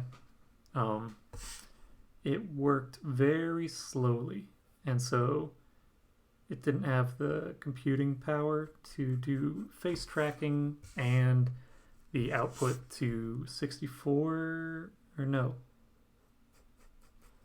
maybe it was more motors. It was 8x8 and then 2 per, so I think it was actually 128 mirrors I was trying to, or 128 little servo motors I was trying to connect to. And so concept wise, it worked fine, and it worked fine in small scale when I was only dealing with 8 mirrors being controlled by 16 servos.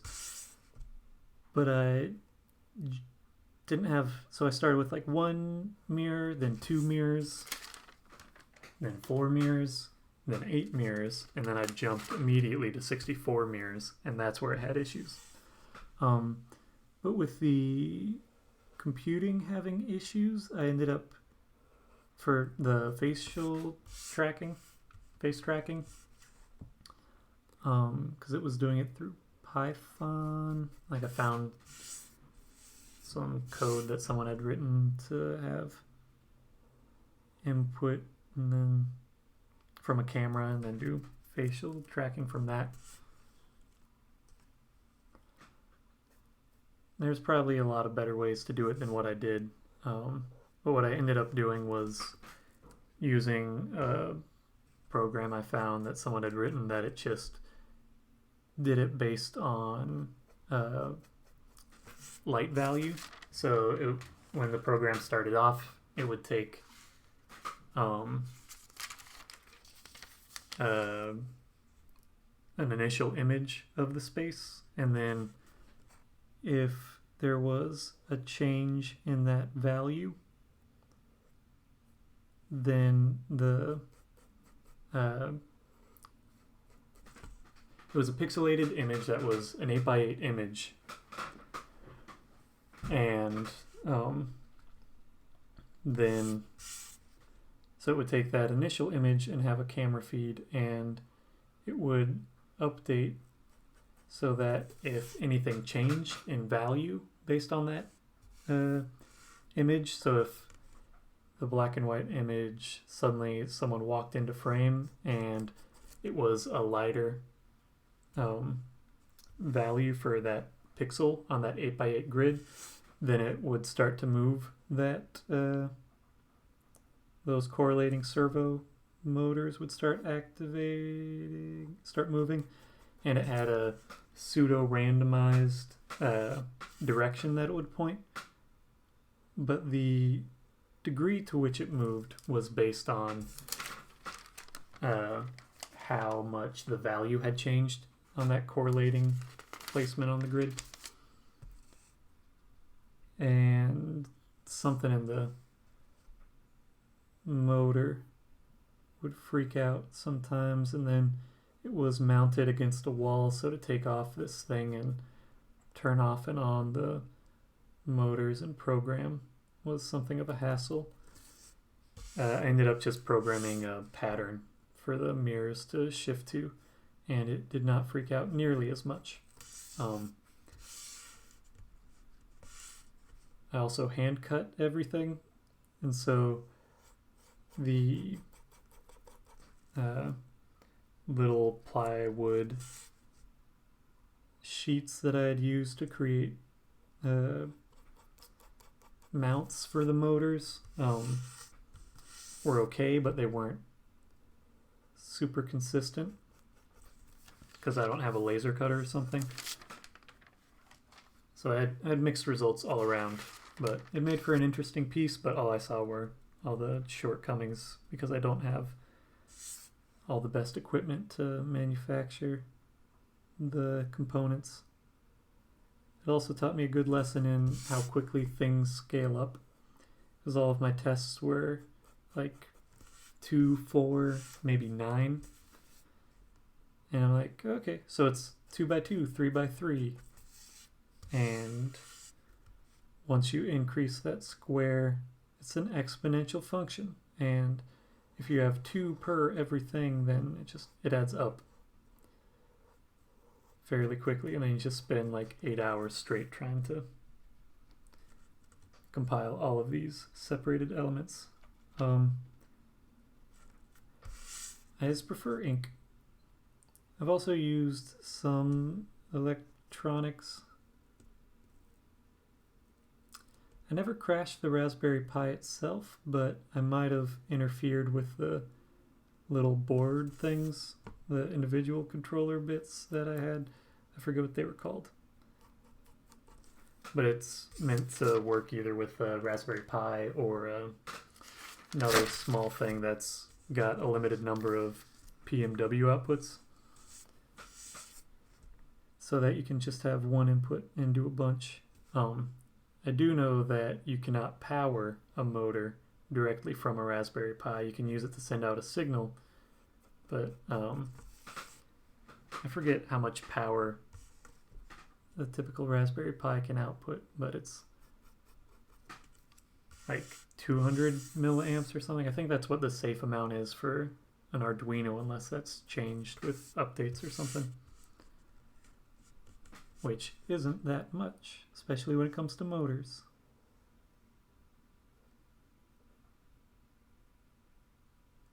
I also built some custom LED signage.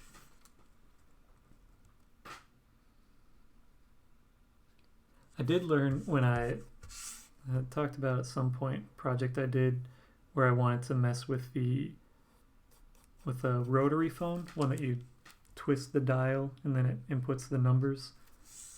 Learning how to communicate that to what is actually happening internally, mechanically, with a rotary phone when you dial, but how to translate that to a Raspberry Pi or an Arduino. And for most audio now, for ringing or for output of sound, it's a recording that's pushed to a speaker.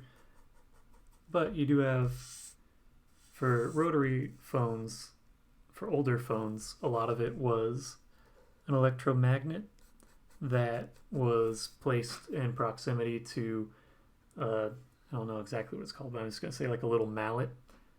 And when the when the electromagnet is turned on, then it attracts the mallet and it pulls it either towards a bell or away from it. There's a bell inside. And then it releases, and then it pulls again, and that frequency pulls and makes it go ding, ding, ding, ding, ding, ding. So I was like, that'd be cool to still use that in the rotary phone, and I can buy an electromagnet that has a pretty low voltage, because Raspberry Pi outputs 5 voltage. I could find one, or maybe it outputs more, I don't know. So I got a little solenoid, an electromagnet, and put it in there. And Raspberry Pi can't output that much amperage necessary. And also you have a computer right next to an electromagnet that you're just turning on and off again. And I just got glitched out stuff happening. So I was like, I'm just going to not do that. So that was my closest I've come to crashing a Raspberry Pi from mechanical or electromechanical interference. But it's interference that I was just putting right in there.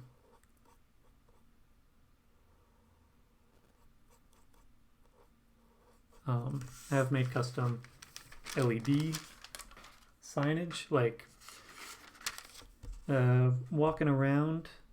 There's been a shift in what represents like primarily utilitarian signage that attracts people to a business or gets their information conveyed as quickly as possible.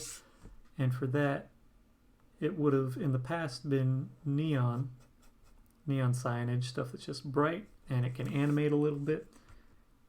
And it attracts people and people's attention. But now that is much more expensive, especially if you're doing custom things. And they don't last as long. And part of that, the shortcomings of neon signage makes it so it's a more specific thing.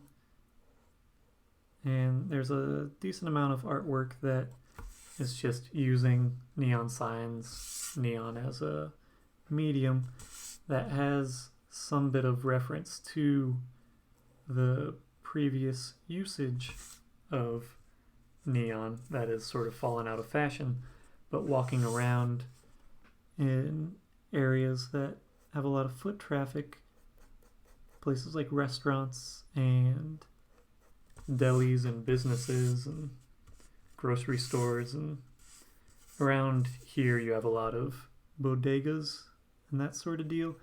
And if you're walking around like Brooklyn or anywhere, you'll see a bunch of delis that just have bright LED lights that are just on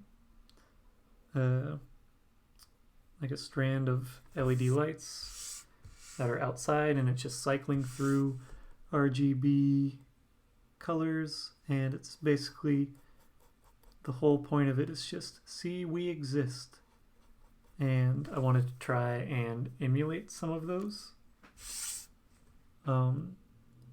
which most of the wiring that's done on those sorts of things are on custom boards, and it's manufactured, so it's just a series of LEDs that are thrown onto a board and wired together just through the board, through whatever soldering.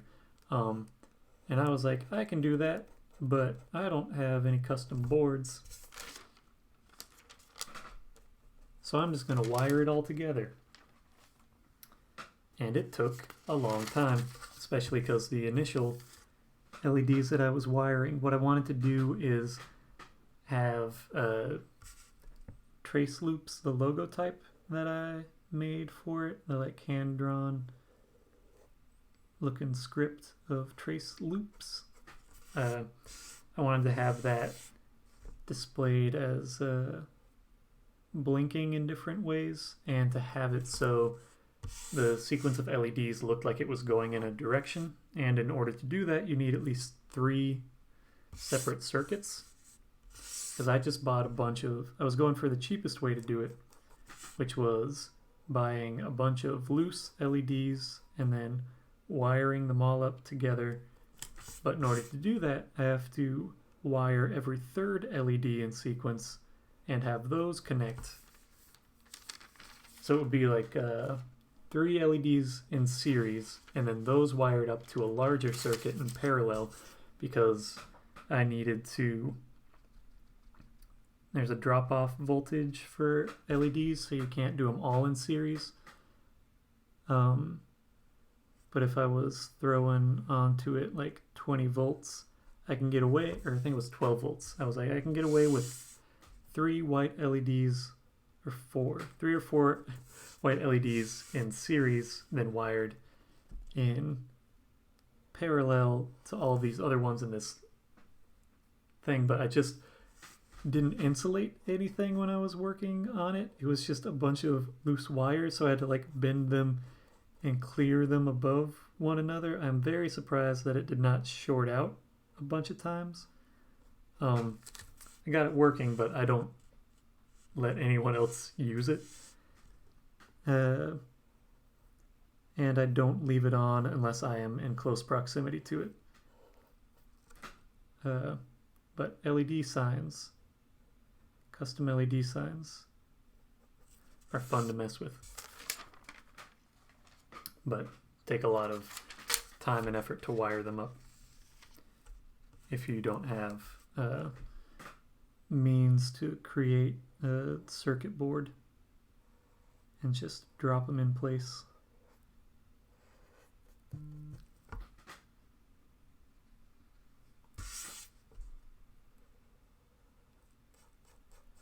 It's also funny working with electronics, because people's understanding of electronics, like the average person's understanding, is it should be neat and tidy and look pretty, and you shouldn't see any wires or anything. So when you work on any sort of electronics that have loose wires around. People think it looks like a bomb because there's not an understanding of like custom circuitry. They're all filled in now. So let's try and dry this out.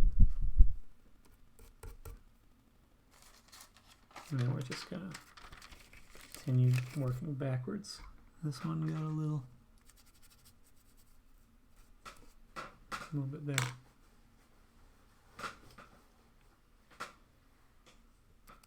I haven't done QR codes. I don't find that like...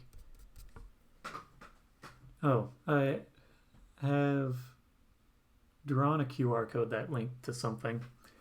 When I didn't have a printer, I traced it, and there's a novelty there. I wouldn't want to do it a bunch of times, but if I had a better understanding of a QR code, I might try to have a QR code then animate itself. But a lot of the time, at least for, I think it might be a little bit different in some East Asian countries as far as what the understanding of, or the commonplace of using QR codes to access information, but I find that no one really uses it in the States and America. I've maybe once or twice, when I first got a phone that could do like a QR code, I became like immediately fascinated with it, and messed with it for a while and just was creating a bunch of like, see, haha, you can link it, and it just says fart. It's in my 20s that I did that, and I still do it because I'm still in my 20s, just about. But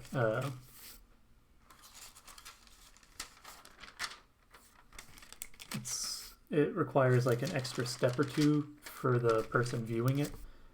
It's never fun or that accessible to have something where it's like, cool, all you have to do to access this information is download this thing and then be connected to the internet, and then you go look at it and wait a moment and now you got it.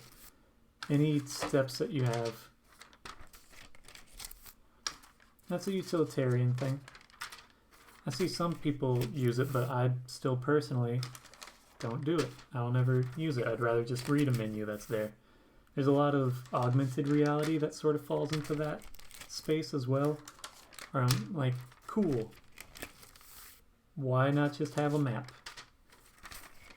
Pandemic makes sense, but you could also just have a display.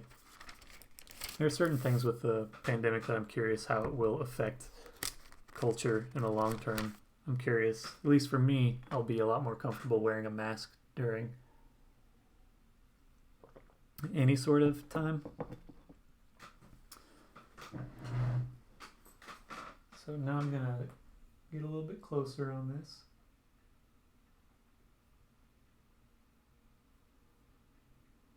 How's that in the crop? For my preview on my computer, I can't see where it falls with the chat section.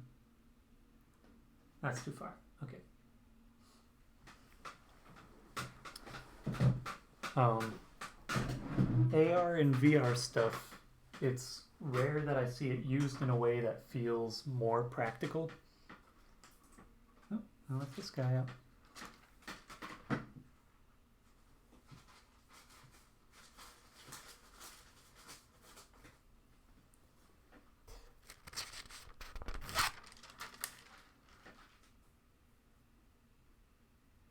There are certain things that become common enough to where you can use it.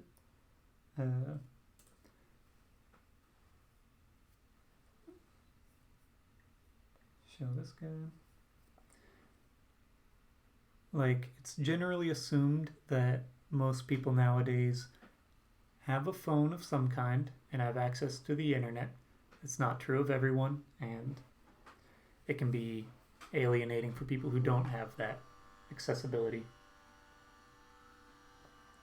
But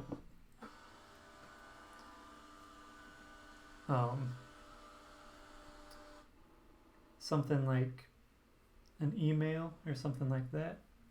Generally assume that someone has that, but that's shifted in my lifetime. When I was younger, it was assumed that like it would be maybe you have an email address.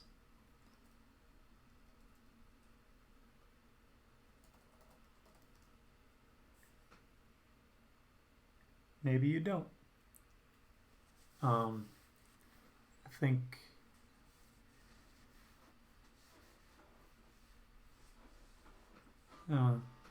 it's here and there. I could see for places where like they primarily have takeout menus or something like that, and it's not as much of a like we've got a big old menu that you can just read.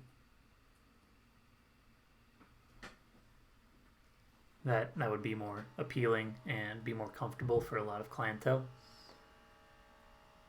I also just have not been going to restaurants, or if I do, it's usually order ahead of time and then pick up.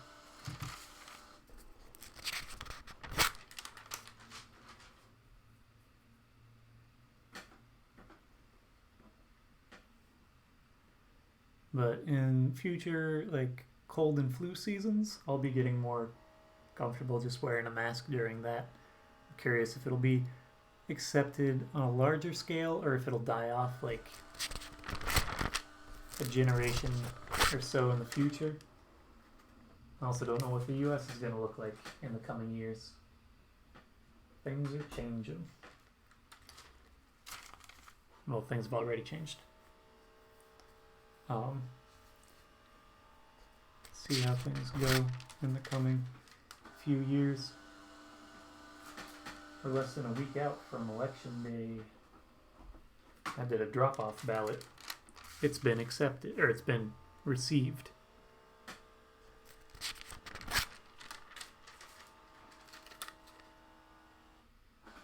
If you haven't voted yet and you're a U.S. citizen, you should look into what it is specifically for where you're at.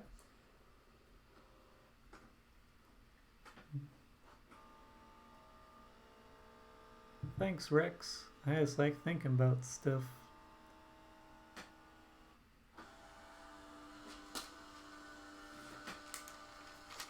I also like simplifying things. I do like math and science bits. I went to art school and I had AP credit from high school for took calculus in high school, and there was you were required to take a math or science class. If you took a test, you could opt out of the math class and take the science course. But I just had high school credit for getting a high enough score on the AP calculus exam, so I didn't have to take math in college. But I had a lot of friends who took math, and you could take it online or offline. Or online or in class. And it's easier taking, or less time consuming a lot of the time, to take the courses online. And so a lot of my friends took math online, and I tried to help them with it. And it's something that just, for a lot of people, doesn't make sense. And it's frustrating for both me and them, me trying to help them, where they're like, but why does algebra work that way? And I'm like, because it does. And see, it just makes sense. It all balances out and everything. Also in my classes where we had to produce stuff like print files and such, and in testing everything, you have to measure it out and like do physical mock-ups. And a lot of people struggled with dividing measurements, or like what sort of safe zone you have to have and stuff.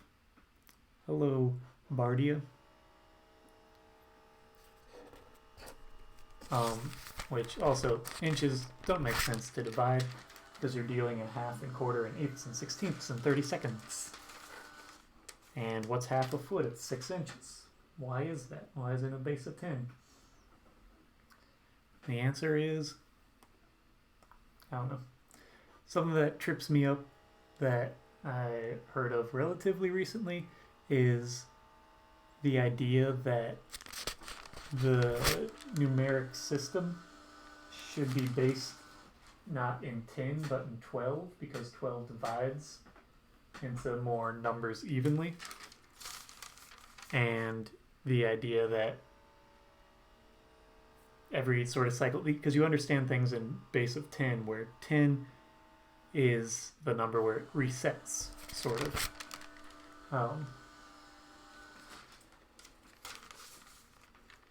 But the idea that it should be 12. 12 makes more sense because you can divide it more evenly into 2, 4, 3, or 2, 3, 4, 6. Yeah, those are all 1 and 12. Where 10, you can only divide it in half. Only into 1, 2, 5, and 10.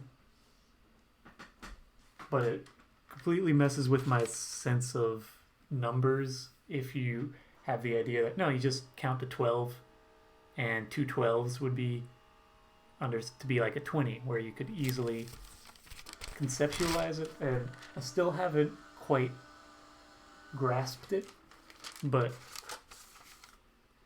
well, it would be for metric too. It would just be a base of 12. And I can't, because it's such a foundational thing for my understanding of numbers and counting. Yeah. But the idea that just how we count numbers would be into 12, where you would count 1, 2, 3, 4, 5, 6, 7, 8, 9, 10, 11, 12. But 12 would be the highest in that grouping. And you would have some way to divide it. It's weird to think of. Because there's no reason, well, the reason for things being divided into tens and such is because you got 1, 2, 3, 4, 5, 6, 7, 8, 9, 10 fingers. Or at least that's a concept as to why everything's in tens. But yeah, US measurements don't make sense. They're hard to divide. And thank you, Gigi. Maybe you're trying to say gigabytes. I'll say Gigi because it sounds more like a name.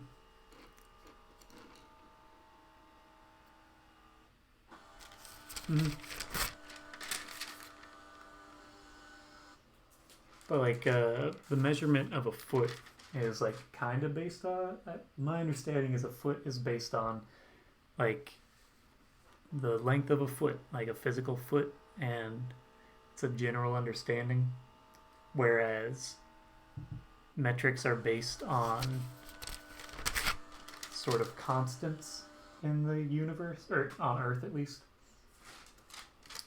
where it's some fraction of the length between the North Pole and the equator, and it's some divisible bit of 10 that is in reference to, is that length divided into something, and then from that length, a liter of water is 100 cubic centimeters. 1 millimeter is 1 cubic centimeter, which is why in medical fields you hear however many cc's of something, cubic centimeter.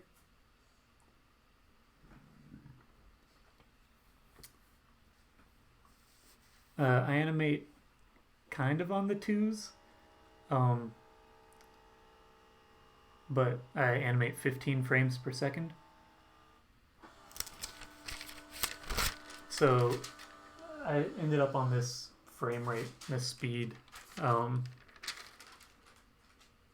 because I started off rotoscoping, and I would take footage that either I recorded or I found, and most of that was recorded at 30 frames per second. And I have that, so I was animating on the 2s but on a different base.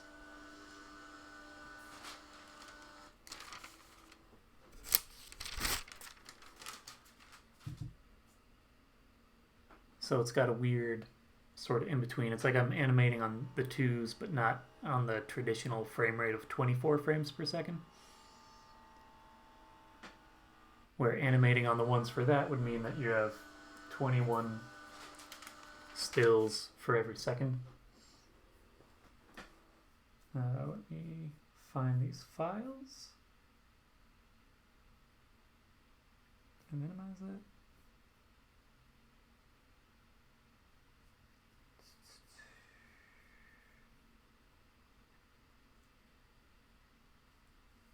Go to Finder. I might have just scanned these. Live designs. Okay.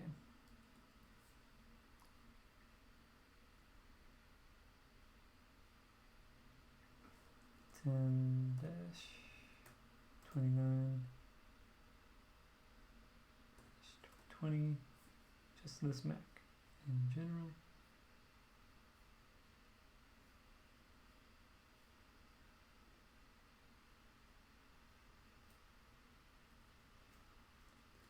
Merge.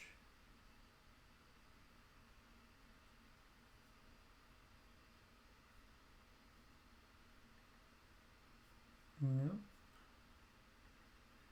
Yeah, really wish this window scan results. There we go. Okay. My scanner interface has been acting up in weird ways.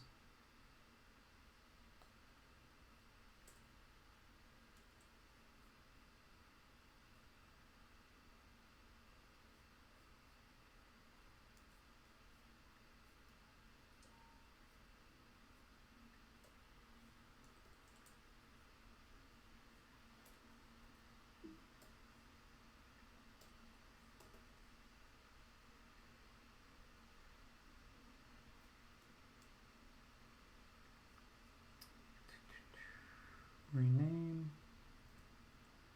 Merge head, start at 0. Name an index. Rename these guys. Throw these in a folder. New folder with selection. 10-29-2020 scans. And I will now start to show you. I haven't designed something specifically for a tattoo, but some people have gotten tattoos of animations I've done. Oh wait, no, I did design one tattoo with it to be a tattoo. That was for a friend.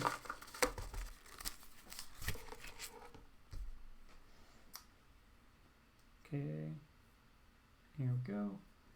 File, script, and load files in stack. Browse. Scans. These going in order.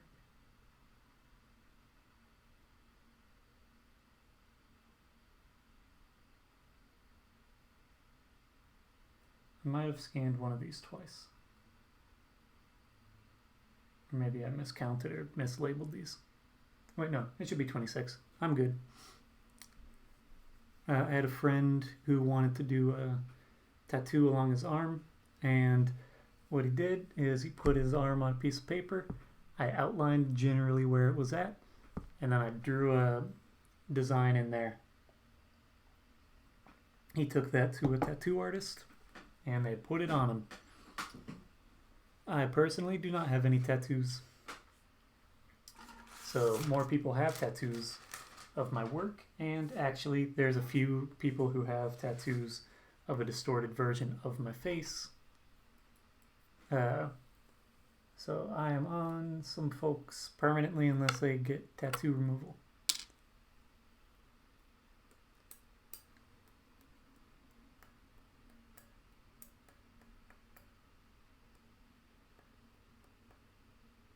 Okay, back to frame 1, let's go to 19, throw it back, 20 to 25, throw it back, create frame animation, frames from layers,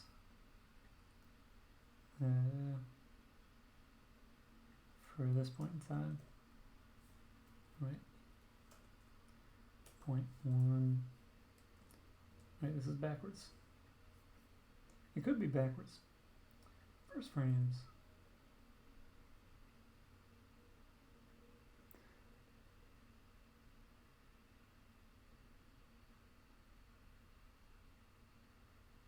one thing I like about using tracing paper is it's nicer on my eyes. I still have a good amount of light coming out right now, which is why I'm blown out as much as I am, but it gets a better image here. But it also, tracing paper is thin and the texture of the paper comes through pretty strong in the final animation. So I'm going to crop this down.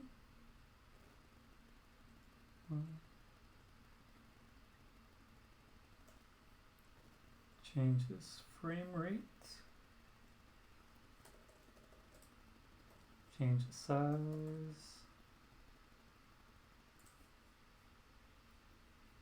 And then come in here, darken some bits. I'm actually gonna blow out this background so that I can have an animated GIF that isn't giant.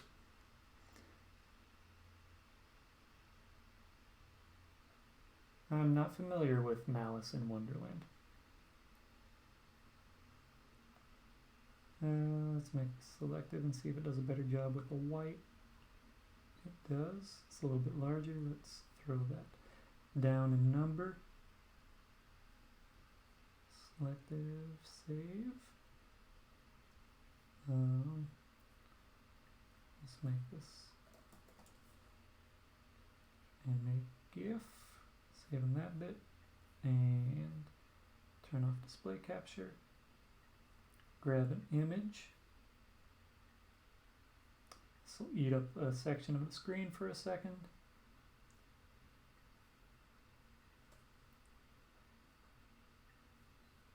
Now, size it down a bit.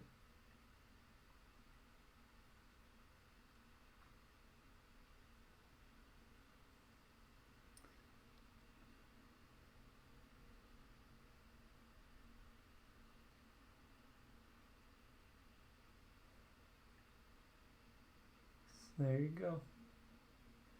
Let me zoom out a little bit.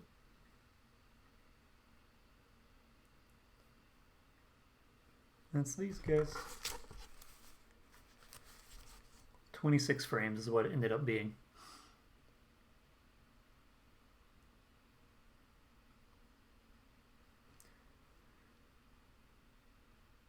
Any questions?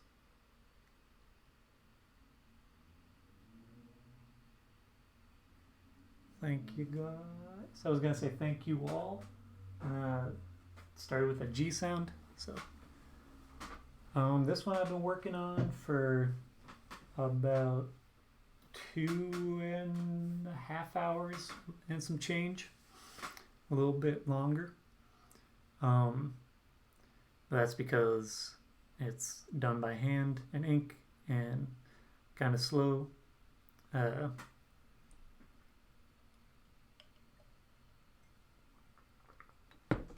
But that's what you got. If you have any questions, I can try and answer.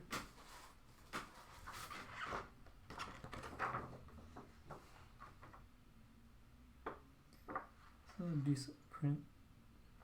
The texture of it's interesting.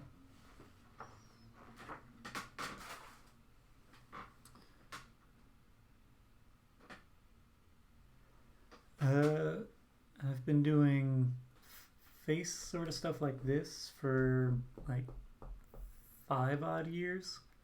I've been doing hand-drawn animation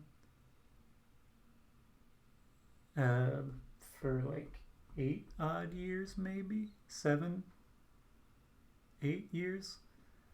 been animating in some capacity for over 10 years, but that's just like exploring it a bit. Flash animations and stuff. Back in the mid-aughts, like 2004, 5, 7, maybe 2003 or so, maybe even earlier.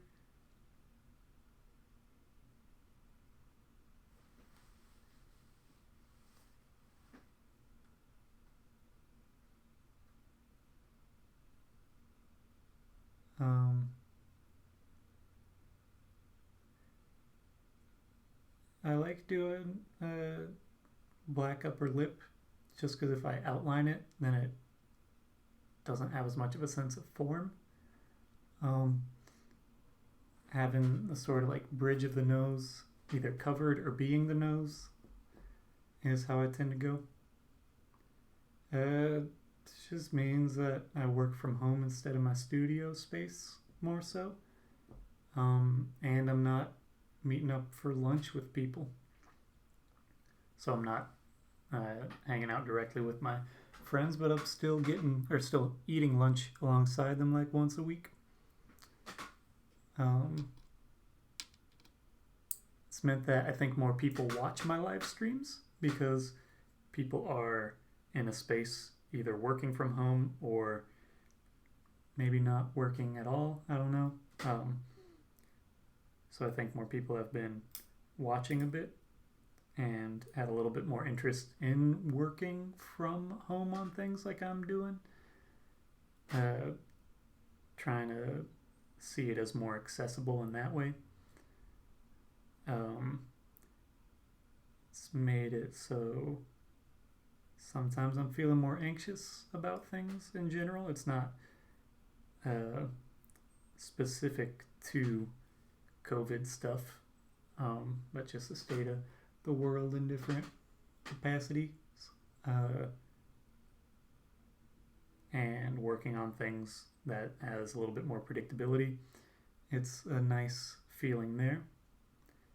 And something like this, it's repetitive with slight change, and I can be creative, but I still have boundaries. So that's a comforting thing. If I'm ever feeling nervous or stuff like that, after going over an initial hurdle of starting into an artwork, it's that initial, and then once I get into it, then I feel fine. I'm glad that art has helped you in that way. It's nice working in a physical space and seeing the actual thing done, completed, is a good feeling. Any other questions running right now? I gotta boil some chicken. Not for tonight, but I'm making some soup tomorrow with my sister over. It'll end up being Google Hangouts because she's going on a PC and it's easier for long-term things. It's just call on that format. But she's not cooking chicken for her soup, but I am, so I'm just going to cook it tonight.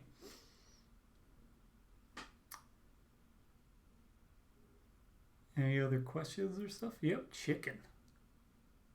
Pollo. I do know how to say chicken in Spanish. You came back after, I think you had jumped in when I had already done the which is the most time-consuming part, typically. Sometimes filling it in. Pollo. It took me about 2.5 hours to make this loop. But I knew what I was sort of starting into from the get-go. So that sped things along. Things are slower if I'm figuring things out while I'm working. I've done a loop very similar to this in the past. If you want to see a bunch of loops that are like this guy,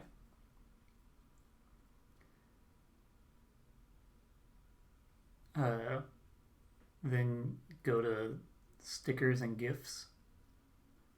I don't know if there's sticker pack for WhatsApp, but if you look on different platforms, anything that's using Giphy as the search functionality, you can find my work by searching TraceLoops. And if you want to see things that are specifically like this, you can search Faceloops, Faceeloops, and a bunch of these will pop up. And you might see one that's similar to this, but the face coming through isn't the opposite direction. I really like Norman McLaren. Is one of my favorite artists. He died, I think, like before I knew of him, at least. Conception to final work, not exactly 2.5 hours, because I had an idea and I've done this sort of thing before. So the only thing that's really changed from this one to the previous one is the fact that it goes from, it inverts the face direction, where I've done it before where the face is just popping out and it's the same orientation, so it's about half the length. General theme is just messing with motion and how things are perceived in motion using some sort of form that's recognizable, and creates interest that's not purely abstracted or not purely abstract. Though I do some purely abstract stuff here and there, it usually flows in and out. But it's me trying to convey like a sense of space and feeling and time passing, and I don't know, these characters tend to sort of be looking calm because I think I have the feeling that things just sort of like a lot of things in the world happen around me and there's not a sense of control and you just sort of like go with it is the only thing you can really do. I don't know a specific spirit animal for me, but I really like jerboa, I think is how it's said. It's like a desert mouse. I like those guys a lot. I like anteaters, elephant shrew. I like anything that's got a weird long nose.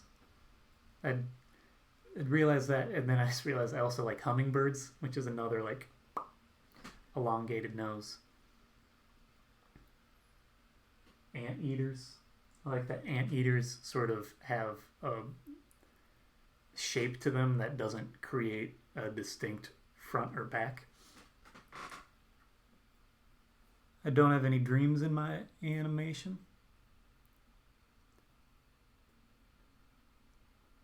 I'm not planning on doing anything creepy. This one is slightly creepy just in the sense that it has emerging faces and slight sense of body horror sort of stuff. This makes me think a little bit about imagery I've seen where stuff grows out of a body, but this is a lot more calm than that. In the past, I've done like I think there might be another package that got delivered, but don't know if it's mine. Someone just rang the doorbell. I'll answer it later. But this is a lot more calm. In the past, I've done a black cat, but I invert the stuff, so I just drew the black portions, or drew the white portions, but did it in black. I don't have a favorite holiday outright. Thing has some body horror stuff like that. There's some manga that has some stuff. I haven't read a lot of manga, but someone gave me, it's a famous one where there's like a lot of spirals and body horror, and that Akira has some of that body growth horror stuff. I haven't watched that one more than like twice, so I enjoy that movie, but I don't have like a deep knowledge of it. Like that teddy bear, that like, I don't know. anything that has something growing or building out from underneath has a bit of body horror. Parasites. I don't like parasites. I've assumed that when I was younger, I got freaked out and thought I had like tapeworms and different things living inside me, and I didn't like seeing anything of like bot flies make me very uncomfortable. Guinea worms, stuff like that. I'm not familiar with parasite with the Y. I'll look into it. But yeah, all that stuff makes me uncomfortable, and this has slight tones of that. But it's a lot more calm, and it's a bit more abstracted, so you don't have that same visceral connection to it.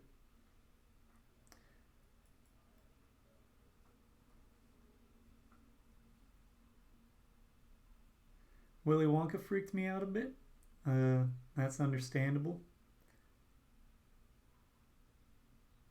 It's uncomfortable. I rewatched I think it's from like 1990. It's early 90s or late 80s. Witches, based on the Roald Dahl story. And that made me uncomfortable when I was younger, but I think it's from the book description, not the live action movie. Coraline is a good stop motion movie. That one you've got They Might Be Giants doing songs, and so I had an attraction to that. They Might Be Giants is made for someone like me. I don't have so much what I would consider to be cool nationalities as far as my ancestry goes. It's pretty waspy, white Anglo-Saxon Protestant.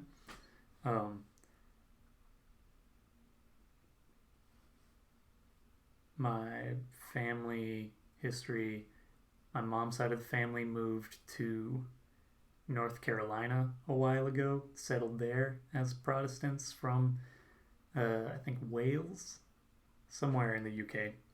And then my dad's side is also a lot of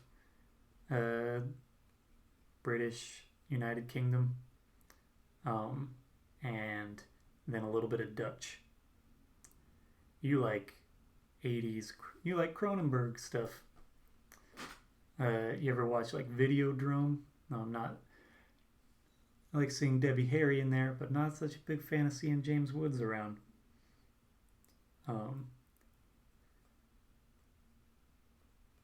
What else did Cronenberg do? He also, or no, the Cronenberg didn't do The Thing. That was John Carpenter.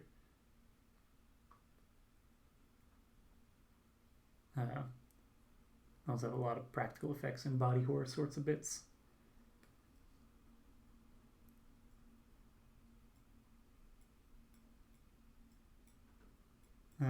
Anyway, it's a little after 6. I'm gonna make that chicken stuff for tomorrow. So cooking with my sister. So I'll probably do a shorter thing tomorrow so that it'll probably be a still for tomorrow. But apoyo. You do cereal first, or you do the thing that makes some people think about serial killers and sort of things. When I was growing up, not a big fan of anything that's remotely savory and soggy. So I would do, unless it was like Rice Krispies, Crispex, or shredded wheat, I'd just pour a bowl of it dry and have a glass of milk next to it, which a lot of people don't enjoy or appreciate. But I would eat very slowly, and it would get soggy. And so I would just drink the milk alongside of it. But otherwise it's cereal then milk so that it doesn't splash. Like you put the ice in first so it doesn't splash. That's it. Okay, thank you all for watching. I will save this, upload it to YouTube, do some sort of time lapse, and post this, and you can get a shirt. That'll be a grid of these stills that won't divide so evenly because there are 26 stills. I might end up skipping one of them, making it 25 so it can be a grid. Okay, thank you all for watching. Gotta head out. If you got questions, you can message me, and I'll do my best to answer. So let's finish here. Bye.